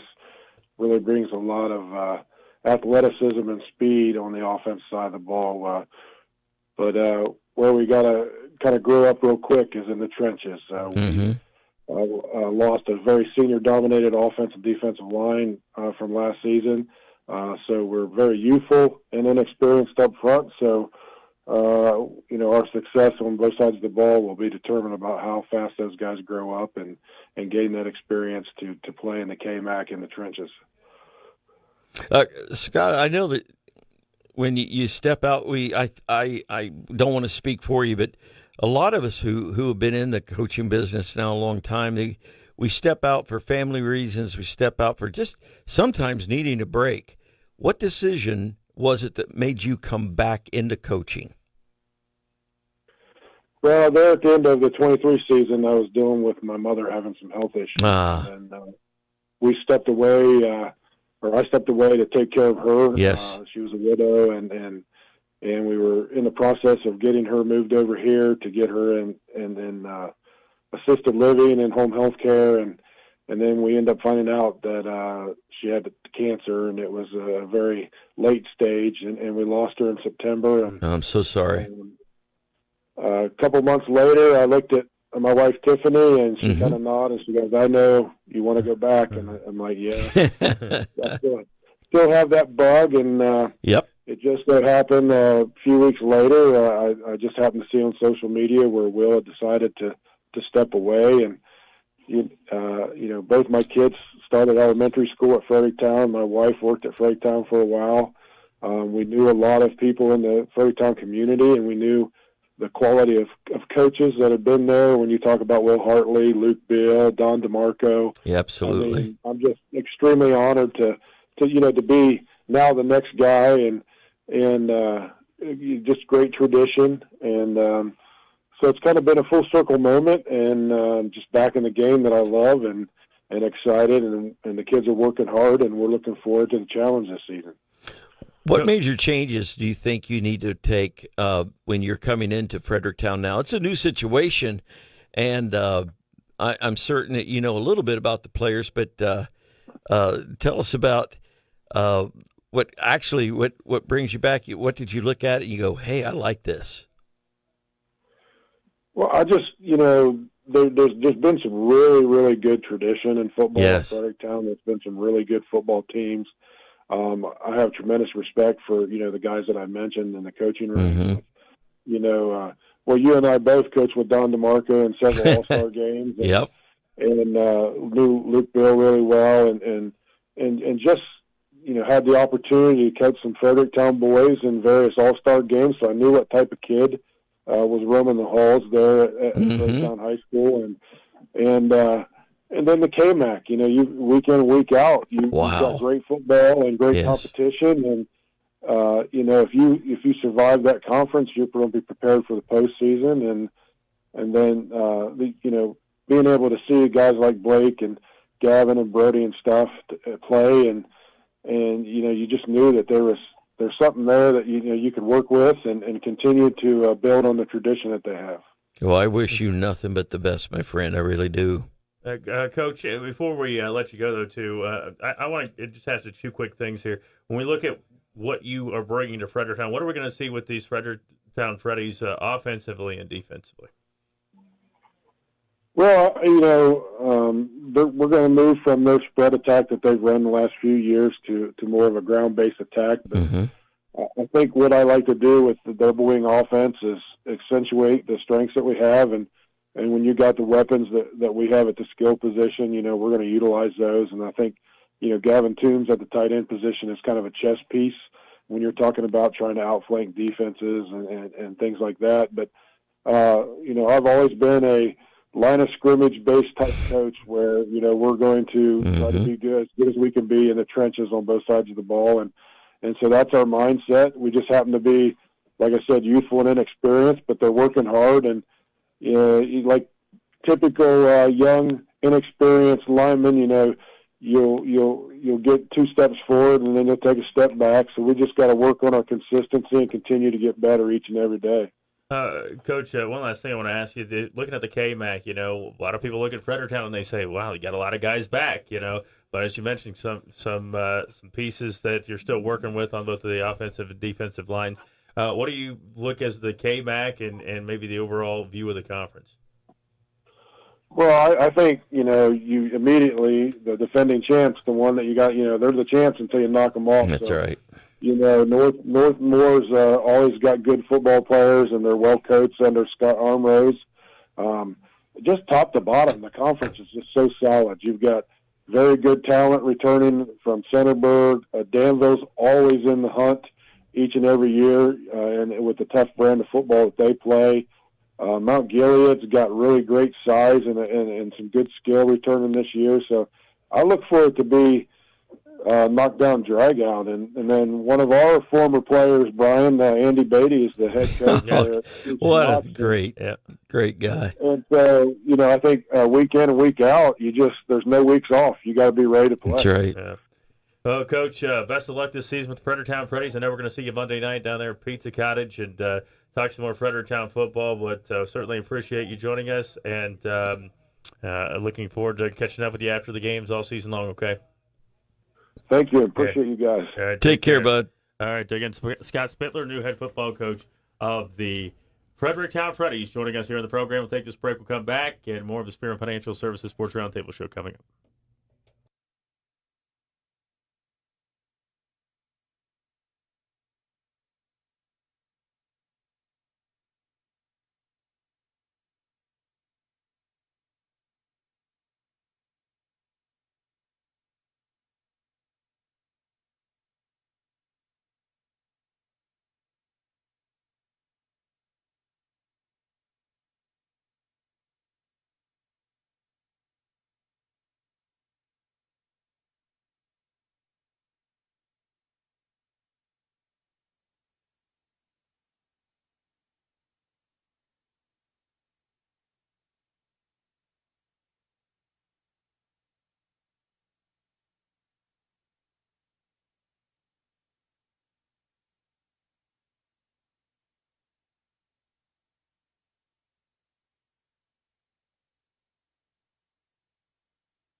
Welcome back. It is the Spearman Financial Services Sports Roundtable Show on the Super Q 93.7, presented by Spearman Financial Services, Griffin Insurance, the Living Center, Senior Living Apartment Communities, Knox Public Health, Mobility Management, Pizza Doc, Knox County Veteran Services, Mid-Ohio Power Sports and Golf Cars, Country Court Skilled Nursing and Rehabilitation Center, CES Credit Union, and Smith Heisler Meats.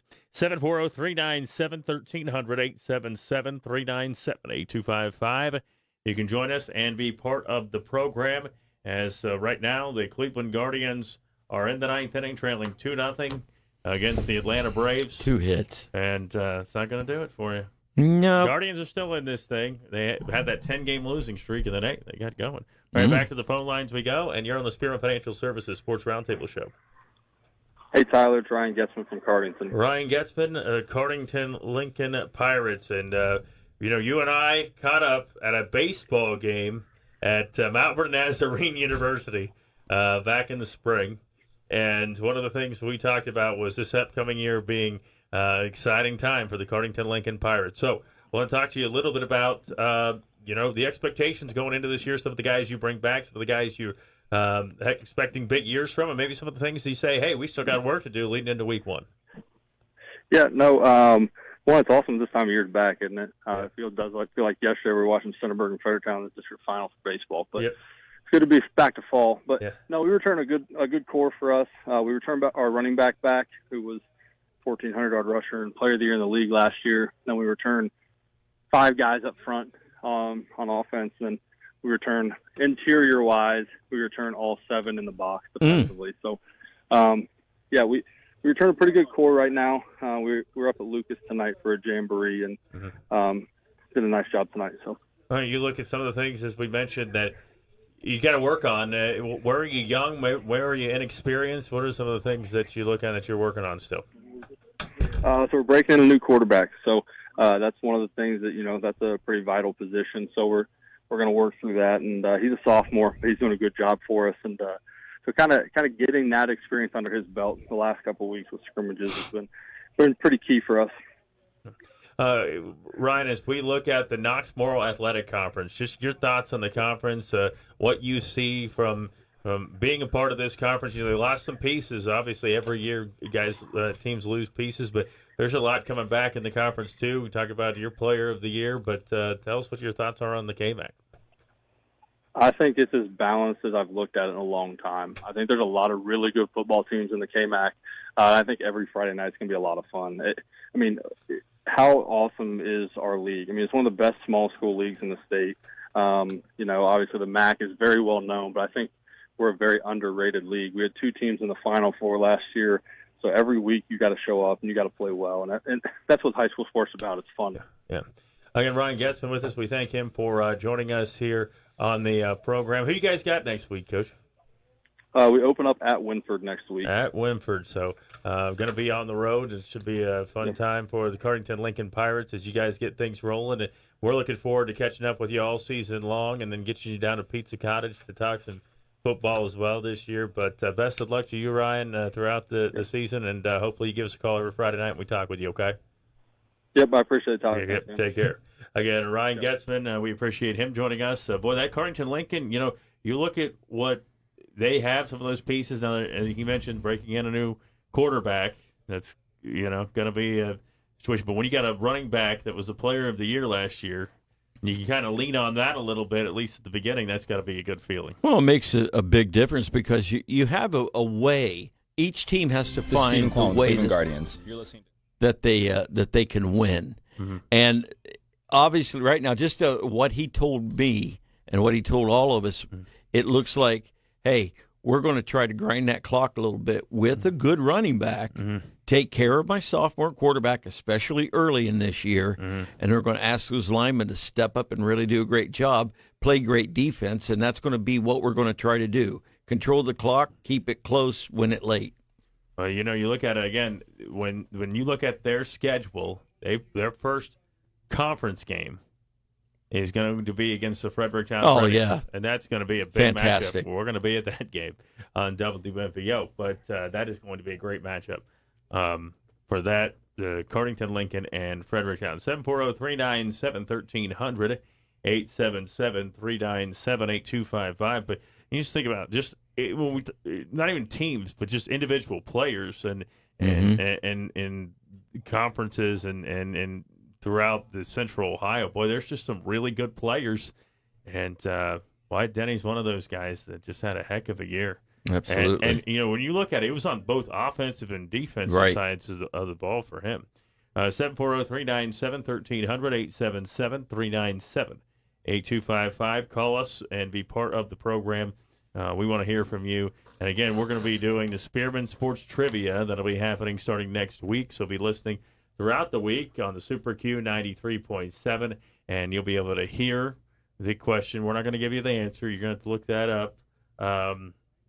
You think about what the question's going to be, and then you call in, and if you're that certain caller and you have the answer, and we'll say it maybe once here on the show, then there you go. Win $100 any place you want to. Brian likes steak. I do, but right now I need some paint for the bedroom. So, hey, I can use it elsewhere, too. You can use it for anything you want. I can imagine, nowadays I've been donating blood every couple months since 2018. The first time I donated blood, I was at the radio station, and I thought, well, I got some time before my Tyler's Tribe Talk show. So I drove down. and there was this mobile bloodmobile or whatever that was down at the Kroger, and I go inside. There's this guy sitting there with a paper bag that he's breathing into. And I thought, what have I gotten myself into? So I went in there. I donated blood. Everything was fine, and things, and I've been doing that pretty much every 2 months since 2018, except for last year when I had open heart surgery. I couldn't do that. But No. But hey, you know what? It's something where they give you a gift card, and you can choose any place you want. That's why I mentioned this. I don't do it for the gift card. It's pretty cool, but they do give you a gift card wherever you want. So, but you can, if you win this trivia question, it's easier than giving blood. Giving blood's not difficult either. I want people to understand That's that. right. But it's very easy to just find out the trivia question, Google it or something, and Spearman Sports Trivia. It'll be on the Super Q 93.7. 740-397-1300, 877-397-8255. Still hoping to hear from Mount Vernon, East Knox, Danville on the program as well. You look again, that Danville team, they got a new field. I don't know if you saw it. Oh, yes. Beautiful. I mean, that is just a awesome. Beautiful field. Now, based on what Tim, if you didn't hear earlier, the Tim Street interview, based on what he was talking about, despite the fact that it is a beautiful field and great there, I don't know if that would be a location they would host because of the fact that it is smaller. And that's the point. You have to look at parking, everything, field, but it would be cool if they could do something like that. But the visitor side, they don't have enough there. No, so that'll be hard. And we've talked about it so many years, and everybody's going to complain. It's like, well, one has to go 100 miles, one has to go 30, and there's not a whole lot you can do about it. But, again, you have to have the people that are willing to be there. You do.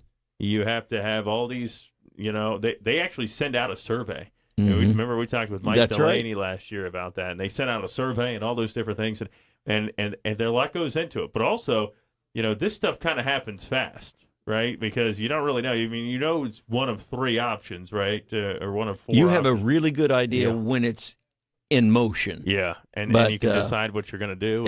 And they have to be willing to do that. So, I told Tim, and you heard him mention there that they actually are going an extra week where it's you play at your home field instead of the neutral field. Which, when I interviewed him a couple of years ago, he told me, I said, are you thinking of maybe doing neutral sites right from the beginning? And he said, well, no, we're Meet actually Abdul Mahmood. We are actually looking to do it opposite. We're actually looking to do it where you get to play at home more. But the problem that you have with that is if you get like a small school and they make a run, that's right, and it makes it really hard to accommodate, whether it be media, whether it be fans. Oh, sure. And it makes it really difficult. So I don't know. I mean, the OHSAA, they've been doing this for a long time and things, and probably know it more than I do.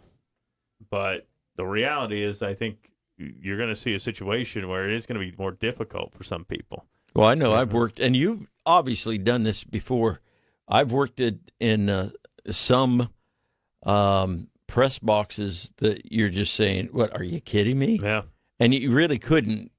You can't, but you did it now. Yeah, and you just kind of have to do it.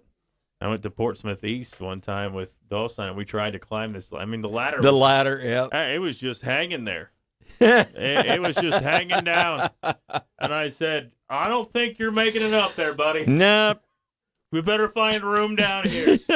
And I'll be honest with you. Now, I'm 34 now. I don't know if I could make it up there.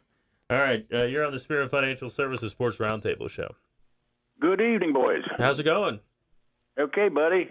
Hey, what's going on out there tonight, dude? We have some technical difficulties with the radio, but we are on the WQIO Facebook page there that people want to watch it on there. We're doing that, but having some technical difficulties. We moved buildings a month and a half ago, and so we're still getting the kinks in. Curtis, where are you at, Curtis? Yeah, he's in there. He's in one. He's been working for it last hour. Yeah, he's working on it. He's supposed to keep the plugs in the wall. Yeah, things happen sometimes. Bob. Well, just call it a dress rehearsal, and I'm glad we're having the problems tonight, not next week when the games are usually it's the last week of the year this kind of stuff happens. Yes. Not tonight. So. Well, I don't want to keep here all night, but because I know you're saying you want other coaches to talk to tonight. I hope you talk to the Mount Vernon coach because I'm interested in that too. But yep, I've reached out to him. We'll see. Good, Tyler. I was up in Fredericktown today, and I got to see one of the Highland kids today. His name was Austin. Okay. And I'm telling you, Fredericktown better watch out. Okay. I mean, this kid was huge. Okay. I could not believe how big this kid was. I thought it was I seen him with his mother, and I actually thought his mother was his wife. Oh, wow. I mean, the kid looked that old and that big. Yeah. And I could not believe it. And Fredericktown's going to have their hands full come the first week of the game because that's always the Highland and Fredericktown is always one of the first games up there. Yep. And with this Austin kid, I can't remember his last name. He said his mom said he was a lineman on both offense and defense. Oh wow! So he was really big. They've got some pieces there. Of course, Dane Novin was there, and he was so dominant when he was there. And they've had some good players there at Highland. So, and we'll see if this goes. I was telling her, Fredericktown. I seen one of their kids too last year at a Burger King. I ran into one, and I couldn't believe the size of him either. It's strange, but it seems like the kids from the outer parts of Knox County seem to be bigger than the Mount Vernon kids. Well, I want to say farm kids, but you're out hard work, rural, dedicated. We actually say every time we go out to the Knox County Fair is if there's kids that show at the fair. Those are the kind of guys you want to hire and stuff like that because you already know the hard work and the effort's there. You don't have to teach that. And I think you have that in some of those places like Fredericktown and Center. I'm not saying you don't have it in Mount Vernon, but when you're doing livestock stuff and everything like that in Danville, and those boys are built different. I'll tell you, those kids at Danville, like when I was coaching there, it was amazing. They would come in with like hay and straw all over them, and they're dirty and everything, and they'd show up to go to weight training. Yeah. Oh my goodness! Well, they've just worked harder at what they were doing than we did in weight training. So those kids are amazing, and when you get that work ethic going, your programs are going to be very good. Yeah. Well, let's hope the Knox County bunch can have a good season this year, all of them. Yeah, absolutely. You'll be out at some games there too, Bob, and. Feel free to give us a buzz after games, too, and everything, and we'll chat about it, okay? That's the way it be. But, like I say, I'm not going to keep you. I'm not going to keep you because, I say, I'd like to hear that Mount Vernon coach, too, and how they're doing. Because I heard they have, like I was telling Brian last night, when I seen Brian last night, I had heard that they got somebody on the team that was a wrestler or something there at Mount Vernon. He's supposed to be pretty good. I don't know his name or anything like that. It's just something I heard from a rumor that Mount Vernon's got a pretty good kid on their squad this year too. They've got some talented kids. Sure, they do. So we'll see what happens. Our problem is our water. Oh yeah. It's the water that we just don't have the kids that grow. It's just different, isn't it? That happens. They got speed, they got heart, but they just don't grow tall because of the water. No. Appreciate the call, Bob, and we'll catch up with you throughout the season, okay? Okay, well, like I say, it would be interesting to hear what this Spearman stuff's going on. I don't know what that is all about because just listen throughout the week. You'll hear it. Doing it now. Yeah, I haven't heard the question or anything. So well, we're not doing it tonight. We were just explaining it.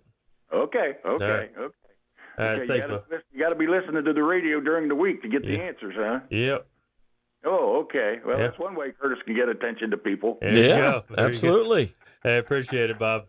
Okay, buddy. Take care, Bob. Take care.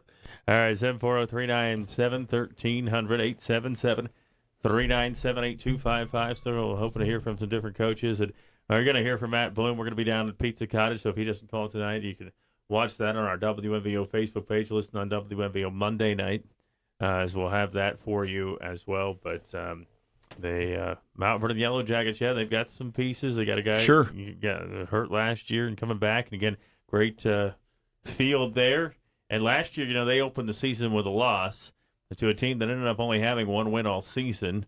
And then they started open with 4 losses, 1-2, finished with 4 losses to finish the year. And, you just hope that they can put it all together, avoid injuries. Sure. And see what happens. I hope they get that first. I think they will. I think they'll get that. Marion Hardin, beat the Presidents.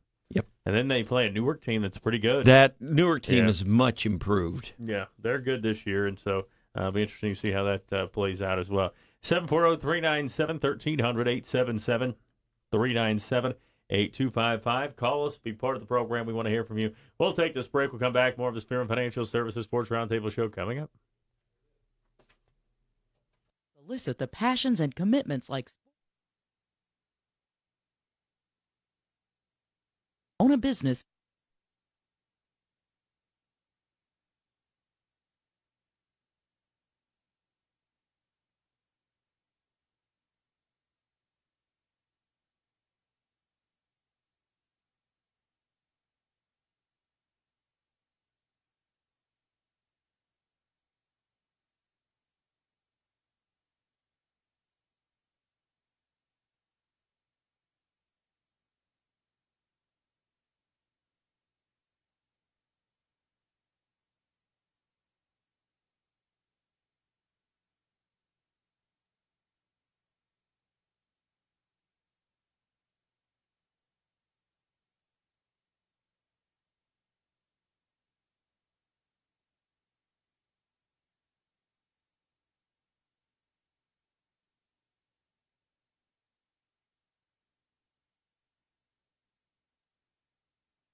Welcome back. It is the Spearman Financial Services Sports Roundtable Show on the Super Q 93.7. Presented by Spearman Financial Services, brought to you in part by Griffin Insurance, the Living Center Senior Living Apartment Communities, Knox Public Health, Mobility Management, Pizza Duck, Knox County Veteran Services, Mid-Ohio Power Sports and Golf Cars, Country Court Skilled Nursing and Rehabilitation Center, CES Credit Union, and Smith Heister Meats. 740-397-1300, 877-397-8255. And again, a lot of good teams. We're looking forward to a fun season here. The Newark Wildcats should be good. Granville should be good. You look at in the KMAC, we mentioned some of those teams, and then the Shelby Whippets, Lexington Minutemen. It should be a fun season, and we'll be covering throughout the year. 12 teams make the playoffs. We talked about it earlier, the fact that it is back to 12 teams, which I agree with as well. I think, when you had 16, it's almost rewarding mediocrity, Well, it was. I mean, let's face it, it was. As a coach, realistically, when there were 16 teams, and let's say you finish the year 3-7, right? And you go, guys, we're the 14th seed. Let's go. We got another game next week. I mean, yeah, you'd probably try to spin it as a confident thing and say, hey, we get to play in the playoffs, but in reality, you're like, do we really stand much of a chance? I mean, and your kids know that. Yeah. By then, you're like, okay, time to rest. Back to the phone lines here on the Spearman Financial Services Sports Roundtable Show. All right, give us a call back. All right, 740-397-1300, 877-397-8255. Call us, be part of the program, and we want to hear from you. It is the Spearman Financial Services Sports Roundtable Show on the Super Q 93.7. And again, some great matchups coming up. Right away. Week 1, and then week 2, there's some really good matchups too. And then we mentioned Fredericktown and Cardington, week 4. That could be a heck of a game. 740-397-1300, 877-397-8255. We're going to be out, at a number of games next week, a couple of games in Centerburg. They got a little bit of a different setup for us there, so we're looking forward to that. And we'll be at Centerburg. Trojans take on Utica. And then also on the same night, Fredericktown and Highland will be facing off. Good game. In football action. So 740-397-1300, 877-397-8255. Call us and be part of the program. East Knox, they'll be at home against Northridge. And I think Danville just was scrimmaging Northridge last night. So you got that one. Northmore's at Upper Sandusky. Mentioned Danville playing at Worthington Christian. And there's going to be some good games. Absolutely. Marion Franklin and Granville. Watkins Memorial, if you want to see Jaden Ricketts, they play at Worthington Kilbourne. There you go, 740-397-1300, 877-397-8255. And you don't really know, I don't know a ton about Johnstown. Of course, many years ago, it's been several years ago now, they had a young man by the name of Ross Franklin. Yes. And I remember covering him. We were doing a show on a Saturday morning and stuff like that. And we'd look at these numbers, and you'd say, what the heck is this kid doing? Yep. I mean, he's a freak of nature. And, is there a guy, maybe it's Braden DeVito, maybe you think, is there a guy that could really stand out just like that where we're looking and going, wow, this is a historic season? Well, here's the exciting part. We don't know. Yeah. Now, we have an idea. We know the players, but the beautiful thing is these kids all grow and mature at different levels. Mm-hmm. When you were talking about Ross and Johnstown, let me tell you, Johnstown does an incredible job of hosting a football game, and they are exciting with the incredible band that they've got and all the other things they bring to that atmosphere. It is fantastic. But you talked about Ross, and I had his brother at Kenyon that year in his senior year. And what a ball player he was as well. Yeah. And that most of that team would follow on Friday night and go see the Franklin boy, and it was a lot of fun. Yeah. It really was. Ross Franklin, man, he was just something.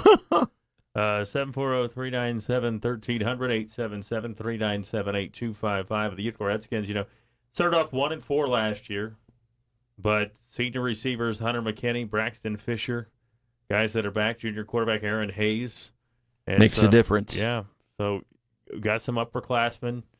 Get an opportunity, maybe get out to a faster start if you're the Utica Redskins as well. So see what happens. 740-397-1300, 877-397-8255. But, for Utica, it's a tough task over in Centerburg to open the season. Oh. I mean, that's a good football team. It's going to be hard to open the season there for them. But well, guess what? Week 2, they go to Danville. Yeah, they go to Danville.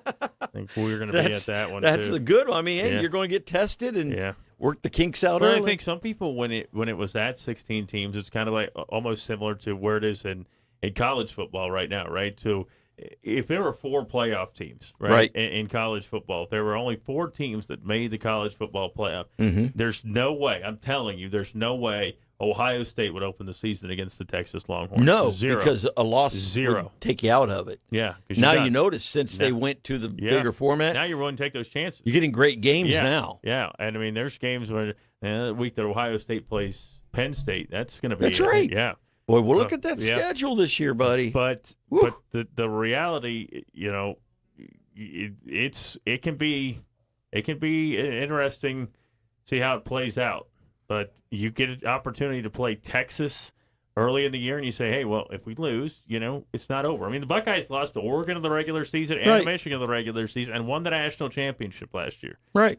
So you're not out of it. But for Ohio State, Julian Sayin, the transfer from Alabama. That's right. Who sat behind Will Howard last year. And then Lincoln Keenholz, who we saw, remember in the bowl game a couple of years ago, just looked horrible. But, he was a guy, he was a true freshman going into that situation. And they admitted they did not really have him ready for anything like that. He was not ready at all. But if it was me, I would go with Julian Sayin. I think he has the better potential. But who would you go with if you were the Ohio State Buckeyes and Ryan Day? You'd play Texas week number 1. It's not like you're playing, Grambling State the week 1. They do play them. But it's you gotta have somebody ready, and I think it's in their best interest to the sooner the better, so they can prepare for that matchup. Well, I look for them to start Julian, and then game 2 and 3, they can Julian probably get 3 quarters in. Keno's one, but it's not that he's just hands and above everything else. But Keno's he's a great athlete, but I think they brought Sand here for a reason, and he's just a great athlete. And I'll tell you, he fits really well into what they want to do. You think about where we're at with the transfer portal and everything, and the NIL and everything. It is a very fine line right now. It is, because you want to recruit and you want to have this, idea that, hey, if you come to Ohio State, we're going to develop you as a quarterback, and then you're going to be able to go play in the NFL. But then, the Ohio State Buckeyes look and they go, like last year, hey, we won a national championship in 10 years. Let's try to get Will Howard in here, and he comes in here. And then this year they decide, hey, we're not going to go out and get a quarterback. We're going to develop the guys that we have here. But, you got to have some game experience. And Julian Sand didn't really have a ton of that last year because they won a national championship, and it wasn't really a time to develop him. And Devin Brown, a lot of people said Devin Brown shouldn't have been taking those snaps from Julian Sand because we knew Devin Brown wasn't going to be here. I think he went to Cal or something like that. Knew he wasn't going to be around, and those snaps maybe should have gone to Julian Sand, but the reality is they didn't. And now you're going to have a guy kind of thrown in there against the Texas Longhorns, the number 1 team in the country. Well, in last year's setup, Brown was ready. And they tried to make him even more ready in case something would have happened. Well, you've got to have 2 quarterbacks. You do. You may never use the other one, which is great news, but you got to have 2, and they've got to be prepared. Do you see any way that Lincoln Kienholz and Julian Sand split? I mean, you remember that win the national championship right in 2014, and the next year, you remember what happened? Urban Meyer's there on the sidelines, and he's got J.T. Barrett. So the game has started, Brian. That's right. He's got J.T. Barrett and Cardale Jones beside him, and he's got the time has come. That's right. One of the two has to go out there and take that snap, and so. But you think about it. He decided to go with Cardale, and then it switched to JT throughout the season. But both came in with experience, and these 2 don't. Yeah. So I would not really split it early because if we're playing Grambling or somebody like that, I'd split it early in the season. But with Texas, I don't want to change too much. I want to see some growth from a young kid who's going to face a fine defense. Yeah. Again, 740-397-1300, 877-397-8255. Call us and be part of the program. We want to hear from you here on the program today. Let's go to the phone lines, and you're on the Spearman Financial Services Sports Roundtable Show. Hey, Tyler, it's Andy Beatty, East Knox Football. Andy Beatty, East Knox Football. Appreciate you joining us here on the program. Your name already came up earlier when we were chatting with Scott Spittler and things, and certainly looking forward to another year of East Knox football. And for you, I was down at First Friday, and I ran into Jax Lester's dad and chatted with him, and he was looking forward to the season, and we're looking forward to it as well. So no more Blake Elliott. I know you probably could have petitioned for another year. Get him to stay. But when we look at this East Knox Bulldogs team, what stands out with this team? Some of the guys coming back, some of the guys that, are maybe newer. I know you talked about on the perimeter last year, some guys stepped up like Logan Clark and guys, but what are we going to see with this year's team? Yeah, that's the beauty and the pain of high school football, right? Is you lose players every year, and you can't get eligibility. For the most part, there's no transfer portal in high school, so you got to kind of just reload with who's there. And, so for us, I'm really excited about the work these young men have done and the way they've bounced back together.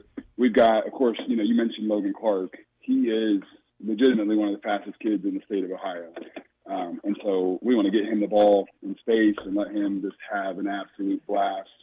And then, in the backfield, Blake did such a good job back there. It feels weird not seeing him back there, but we've got a stable of backs that I'm really excited about. They're young. Landon Boyd, he's one of those kids that just seems like he's built to be a running back. He's got the vision. He's got just a little bit of that extra edge and tenacity and the right height. I was telling Coach Dean earlier that he kind of reminds me of a young man by the name of D.D. Melton. Amen. OCC champs in 02. I mean, he was just, he looked small, but he was powerful, and that's kind of what Boyd reminds me of. Wow. Cam Muncie back there is a freshman, but geez, I would not want to tackle him. So they're doing that, and of course Jax, he's on his fourth year there at quarterback, and he is just rock solid, steady. Then we've got a couple guys that are our receiver that are going to be real weapons. Dakota Cooper is a name that was probably familiar from last year. Kason Fawcett, Parker Schwartz. I mean, it's just there's a long list of guys that have stepped up and leaned in, and it's going to be a really exciting year offensively there.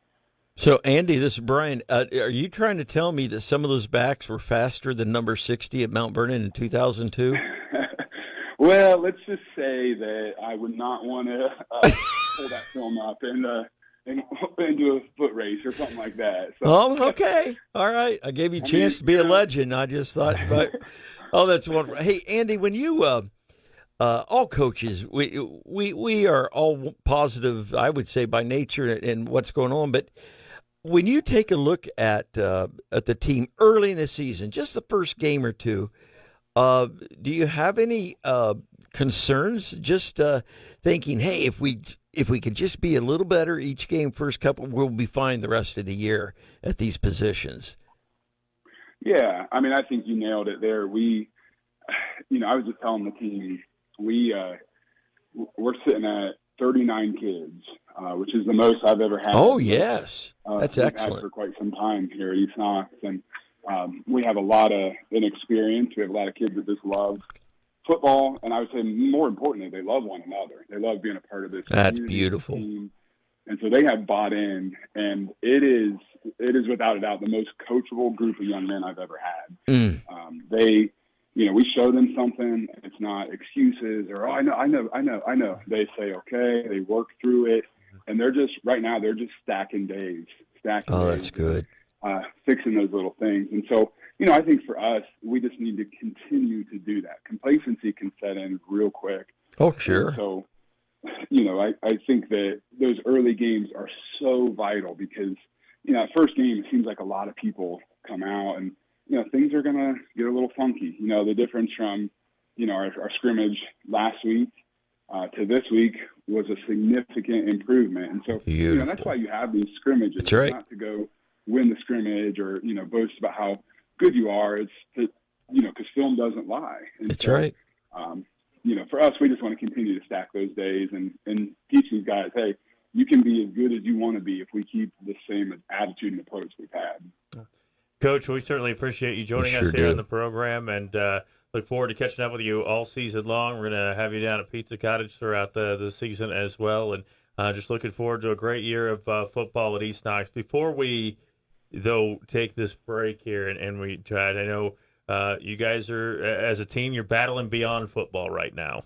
Can you tell us a little bit about that situation and how football kind of takes a back seat when these kind of things come up? Yeah, you're exactly right. For anybody who doesn't know, really this off season's been pretty wild. We had a former player who took his own life on July 6th, and then that rattled us. And then we also our senior captain, Aiden Riggle, he would have been a 3-year starter this year.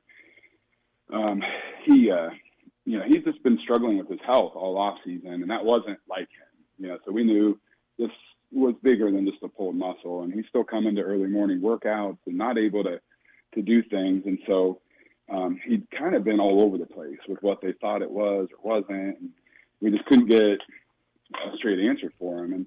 And unfortunately, this week he actually was diagnosed with cancer, and it was, you know, in talking with Aiden, the thing that really touched my heart about him, and this is part of what I think, you know, makes football so special, and part of why I think these Equinox boys are so special is, you know, here he is. He's been fighting cancer. He's been showing up to 6 a.m. lifts 4 mornings a week.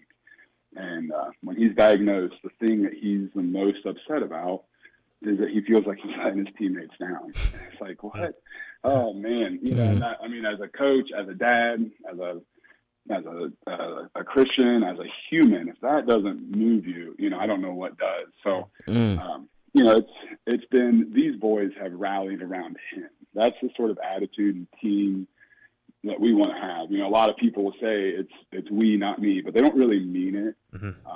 We don't have to say it because they're living it. These boys are fighting for one another, and I am honored to just watch what they're doing. Aiden surprised the boys tonight, showed up for our scrimmage, and I mean, you would have thought Brett Favre, Joe Montana, somebody walked into the locker room. It was like, you know, and of course they rush and they all want to hug him. It's like, oh, wait. We got to be, you know, gentle here. But, you know, that's the beauty of high school football, right? And it has brought the worst. It's the worst of times and also the best of times. So there's a lot of beauty in that. Well, Coach, we certainly appreciate you joining us here tonight. And we are looking forward to catching up, like I say, all season long on Friday nights here with you after ball games, and then also we're gonna get you some pizza and have some fun at the Pizza Cottage throughout the year a couple times on Monday nights as well. But appreciate your time as always. Look forward to catching up with you next week as well. Okay. Yeah, thank you. Anytime you want me at the Pizza Cottage, I'm there. You're on. I appreciate it. Thanks a lot, Andy. You take care. Have a good night, guys. Appreciate Andy joining us here, and appreciate him spending some time with us. All right, we're going to take this break. We'll come back, and more of the Spearman Financial Services Sports Roundtable Show coming up.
Welcome back. Spearman Financial Services Sports Roundtable Show, Super Q 93.7, 740-397-1300, 877-397-8255. Back to the phone lines. And Spearman Financial Services Sports Roundtable Show. Is this Mark? Yes. All right. I think I hung up on you once, but it was an accident. I appreciate That's you. okay. It's been one of those nights, Mark, I'm telling you. For sure. Appreciate you joining us here. And the Mount Vernon Yellow Jackets, Mark Weber in his second season. I mentioned that he and I are going to be down at Pizza Cottage here coming up on August the 25th, and looking forward to that. But before that, you've got some football to play. So, Coach, looking at it, last year you opened up the season, you fall to Marion Harding, you had 4 straight losses. Then you had some positives there, a couple of wins, and then end the season with some losses there. But when you look at this season, what stands out to you with this group that you have here? I know you got a transfer from East Knox that's looking to have a big year. You got a guy that was supposed to be a big part of your defense, especially last year, and you got injured. So what does this team look like for Mount Vernon this year? Yeah, we're not real focused on, individual names or individual accolades. I know that's a lot of guys probably say that, and we kind of live that far as everything we do is team-based. Everything we do is okay, let me back up. The culture we set last year was just the beginning, right? We were 2-8. I think we lost 4 of those games by small margin. Not a ton of points.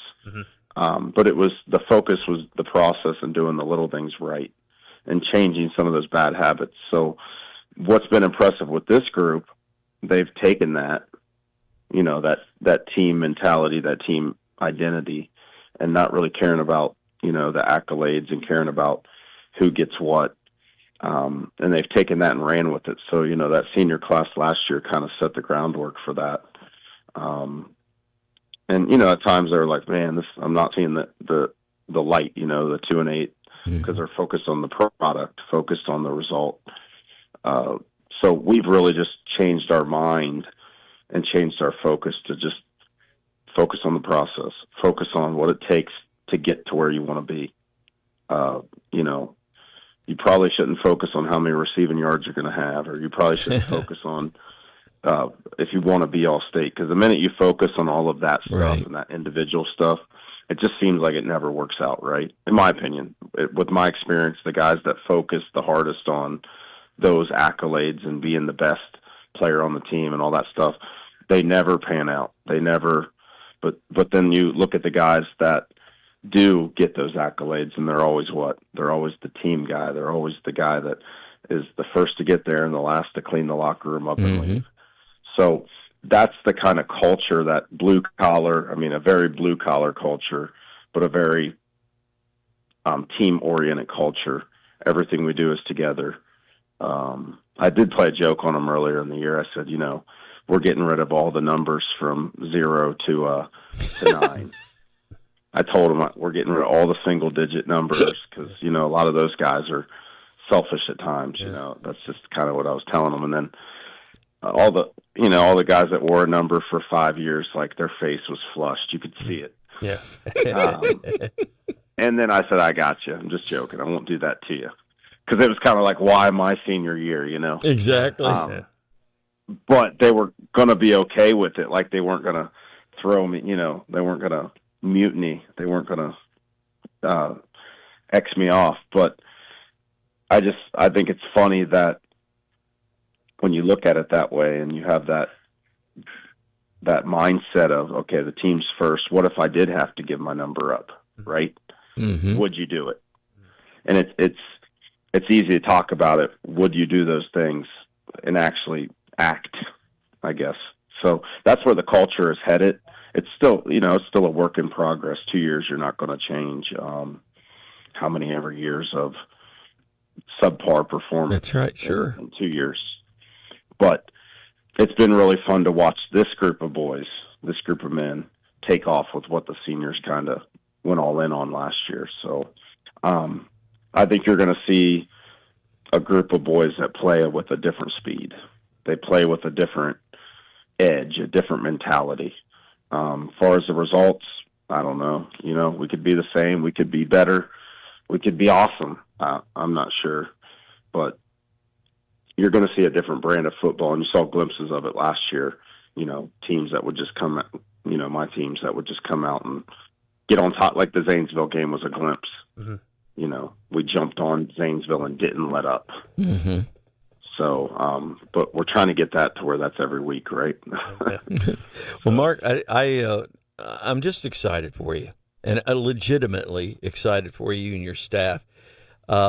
You were talking about making things early when we had talked earlier, just before summer, I think, about just trying to reduce football into what's needed, Right. And I love that. I thought that was so good. What do you think you and your staff are most excited about headed in to next week with Marion Harding? They're going to come on that field, and what are you most excited to see? So, number one would be how we come together as that team. Mm-hmm. There's going to be a moment in that game where we're, I'm like, everybody wants to come out and win by 30 the first game, and that's their plans, right? Like, what's this team? Because this is what we're trying to get it over the hump. When it's good, our players play phenomenal, right? Mm-hmm. And we're very transparent with them about this. Like, when it's good, but when you get faced with adversity, like when you get faced, say you think you're going to run this team, 14-0 first quarter, but then what if the role was reversed? And what if you're down 14? Like, what if everything you thought goes opposite of what you planned? The best teams I've ever been a part of and coached were the teams that were down 14 or 20, and they weren't out of it. They would win it. Why? Because it's really just a mentality. So I'm excited. If there is a moment of adversity, we're not going to look at because I told them at some point there's going to be, period, the end. Mm-hmm. When I look at you and go, okay, you told me that you were going to rise up, but are you? Can I see it in your eyes? Because it's kind of like, in this world, it's easy to talk about what you are, right? Yep. What will really happen?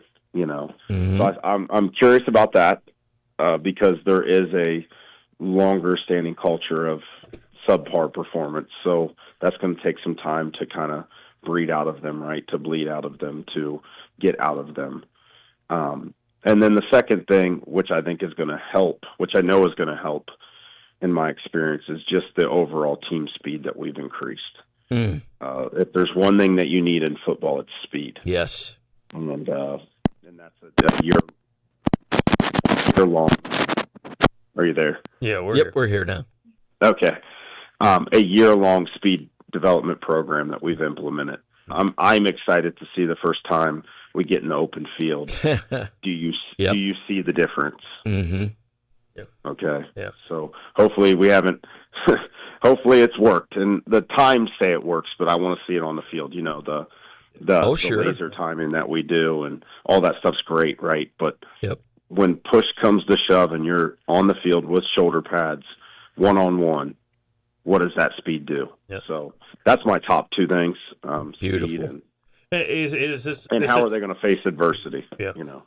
When you talk about getting speed, trying to get into open space, are you trying to get rid of the ball quick? Mark, is that going to be the plan? Oh, I see you're trying to get my strategy. All you have to do is diagram it. We'll look at it. Exactly. Well, I love the school of thought. My school of thought over the years is it used to be, okay, if you pass the ball a couple times, it's going to be bad. Okay, I've changed that philosophy. We do like to spread them out, and we will do some quick passes and some quick hitters, but there's a lot of creative ways to get the edge. It might be running, it might be passing, but when you think of that speed in open field, you're thinking of a bubble or an out route, or you're thinking of a tunnel screen, right? Mm-hmm. And I made that promise to the athletic director and the superintendent that we're going to really focus not on wins and losses early, but making games exciting. There you go. And then that other stuff will happen, right? Mm-hmm. So our excitement is like having dynamic plays. Our excitement is getting the ball to playmakers one-on-one against a corner, making a miss, and taking it for 40 or 50 yards. That's exciting. There's a reason the Ohio State University and these teams do it, right? Mm-hmm. So that's the exciting part of our offense. It's very dual threat. It's very multifaceted where, yeah, we can do all those short pass plays. We can do the runs. Ultimately, we're going to pick what's in our advantage we feel to win. That's awesome. Yeah, Mark, Because some people do care about that result. Yeah. Trust me, I do too. Don't get that twisted. But we want to make the fan, the parents, the administrators happy that they're coming to a game that's exciting. Yeah. So I know you don't want to talk about individual, but who are you planning on lining up under center or in the shotgun to start the season? Yeah, and like I said, I'll always talk about my guys, as far as this kind of stuff. I just don't like talking about one individual guy, Right, right. He's got a scholarship offer, things like that. We'll talk about it, but that's just not the team. Yeah. And I've seen teams fall apart when it's just about one guy. Yeah. So we want 7 or 8 guys in the stat line. Yeah. So our goal is 7 or 8 guys have contributed with yards behind really the most important guy, which is the O-line. Yeah. But yeah, we plan to have Mason back there, senior. And then we have a really elite freshman also, Liam Richards. It wouldn't be anything to see him be from tailback to quarterback to, playing defense if he needs. He's just a really good football player. So he's a freshman, Liam Richards. So he's the backup. We also have another freshman quarterback, Zach Beck. So the quarterback, you're going to see the quarterbacks. That's one of my big goals going forward is I think we need more guys with live arms, more guys with, that's good, field general mentality, not just a guy that can catch it and run, So, yeah, Mason's our guy. I mean, Mason is a dude. Yeah. He is a good player. He's got the keys to the car. He does. He's got the keys to the car. Awesome. We do some really, really cool stuff with him. I don't know if you've seen him, but man, he's dynamic. He runs a true 4.5 something. That doesn't hurt. Speed is good, right? Yeah. No, and he can throw the ball. He can throw the ball too. He can get it to where we need. But in high school football, a quarterback that can get you out of a little bit of trouble. Oh yes, is definitely a nice thing. So I'm excited about the quarterback room. Mason's our senior. He's voted a team captain. So it was unanimous. His team respects him. So you can't really go wrong in that aspect either. High GPA kid. I mean, academics is really on point. He's in the College U program. So really, when you look at all the boxes, he checks them. And then Liam gets to learn behind him. And if there's I'm smart enough to know there will be a point in the season where for a series or for the official goes, hey, you have some blood on your jersey, you have to take the next play off, or the helmet comes off. Throughout the season, there's probably 50 of those moments where a guy has to come in for a play. So we already know that that's going to happen this season, that Liam's going to have to, man the huddle for X amount of plays. And he's really good at it too. So good. Well, Mark, we appreciate you giving us a buzz tonight and talking about Mount Vernon. We could do this for a while. Yeah, love it. Yeah, I could talk all night. We love it. It's been a long day. It's been a long day though. So you're catching me towards nap time. Well, we appreciate you spending some time with us here. Looking forward to catching up with you on Friday nights after the ball games, and hopefully it's after 10 wins in the regular season and more in the postseason. So looking forward to it. I'll let you guys know. I'll definitely be calling. Second year I got my feet in the sand now, so I'll be calling every Friday, win, lose, or draw. So. Love to hear from you, buddy. We appreciate honestly. it. Thank you so much, Mark, for joining us. Look forward to catching up with you next week. Okay.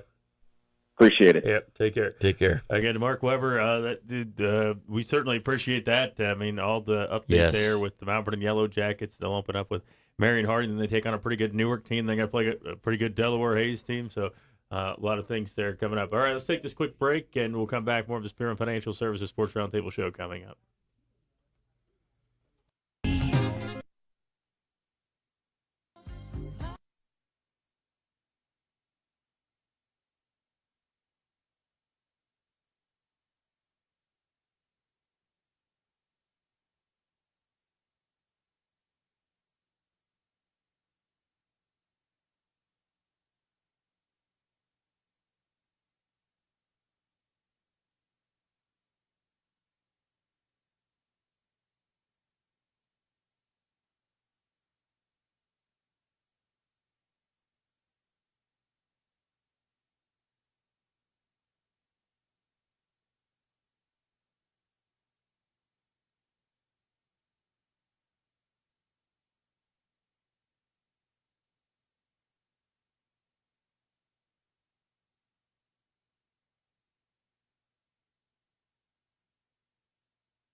All right, welcome back. It is the Spearman Financial Services Sports Roundtable Show on the Super Q 93.7. Let's go back to the phone lines. You're on the Spearman Financial Services Sports Roundtable Show. Hey, this is Ed Hunnebarger calling you. Yeah, you just texted me. I'm sorry. I saw it flashing out, but we were in a commercial break. What's going on, Ed? Not too much. How you guys doing? Well, Stephen Kwan had 2 hits tonight, and the Guardians as a team had 2 hits, if you know how that's going. So, going in a little struggle for them. That's a typical Cleveland baseball game. Yeah, baby. All right, well, we got Ed Hunnebarger with us, Loudonville Redbirds head football coach. Appreciate him joining us here. Coach, looking at going into this year, another year for you at Loudonville. What do you look at this team, maybe some of the strengths and weaknesses? What's the outlook for you guys going into the season? We're still pretty young. We have double-digit numbers in freshman, sophomore class. We have like 32 players, and let me see, 12 of them will be upperclassmen. So we got 20 kids. So we're just trying to really preach fundamentals, blocking, tackling, playing football the proper way. When you think about this group, though, is it a group that you want to try to air it out? Do you want to try to play on the ground because you work on fundamentals? It's probably easier to run the football, I would think. But what's your thought in terms of what you want to do offensively and defensively, Ed? Well, offensively, I'm back to running wing T with them. Oh, baby, yes. There it is, yeah. Yeah, I wanted to teach them. They need to understand football and how one thing ties into the next thing that sets up the next thing, and that's why you do this thing, which a lot of kids don't know. Football has become such a spread offense, and you're right. design plays to get chunks, and so kids a lot of times don't understand how things set up other things. So it's sort of like football 101 we're trying to teach them. Defensively, we're playing old 4-4, which we used to play years ago at Danville. Well, and when you're running a wing T look, you're actually making them take a look and try to stop that offense almost in 1 week because they're so used to seeing spread all the time. Yeah, it's sort of like the opposite it was 20 years ago, when you only saw spread once a year. Yes. Everybody was trying to pound the football, and now it's a little bit opposite. And plus, the deception of all the hiding of the football. Right. If your quarterback's back turned to the line of scrimmage, obviously the counters and misdirection, which we know, high school linebackers have a rough time reading. They sure do. Keys and reading guards. They just sort of want to fly upfield. So, we feel that's the best thing. We want to control the clock, eat up clock, run the football, and play good, solid defense. That's all. That's all you need right there, and just keep the turnovers at a minimum, and just have your kids just buy into everything there. It's really this time of year. I often tell Tyler that, believe it or not, coaches will start worrying about special teams when no one else thinks about them. And how do you like the development this year of your special teams coming into the first game? I think we've got our kickers back from last year. Josiah Hirschberger, he punted and did our kickoffs a little bit last year, and so he's pretty set. And we have both of our kick returners back who they had too many attempts last year because obviously we struggled to be an 0-10. So we like to cut their attempts down in that. Yeah.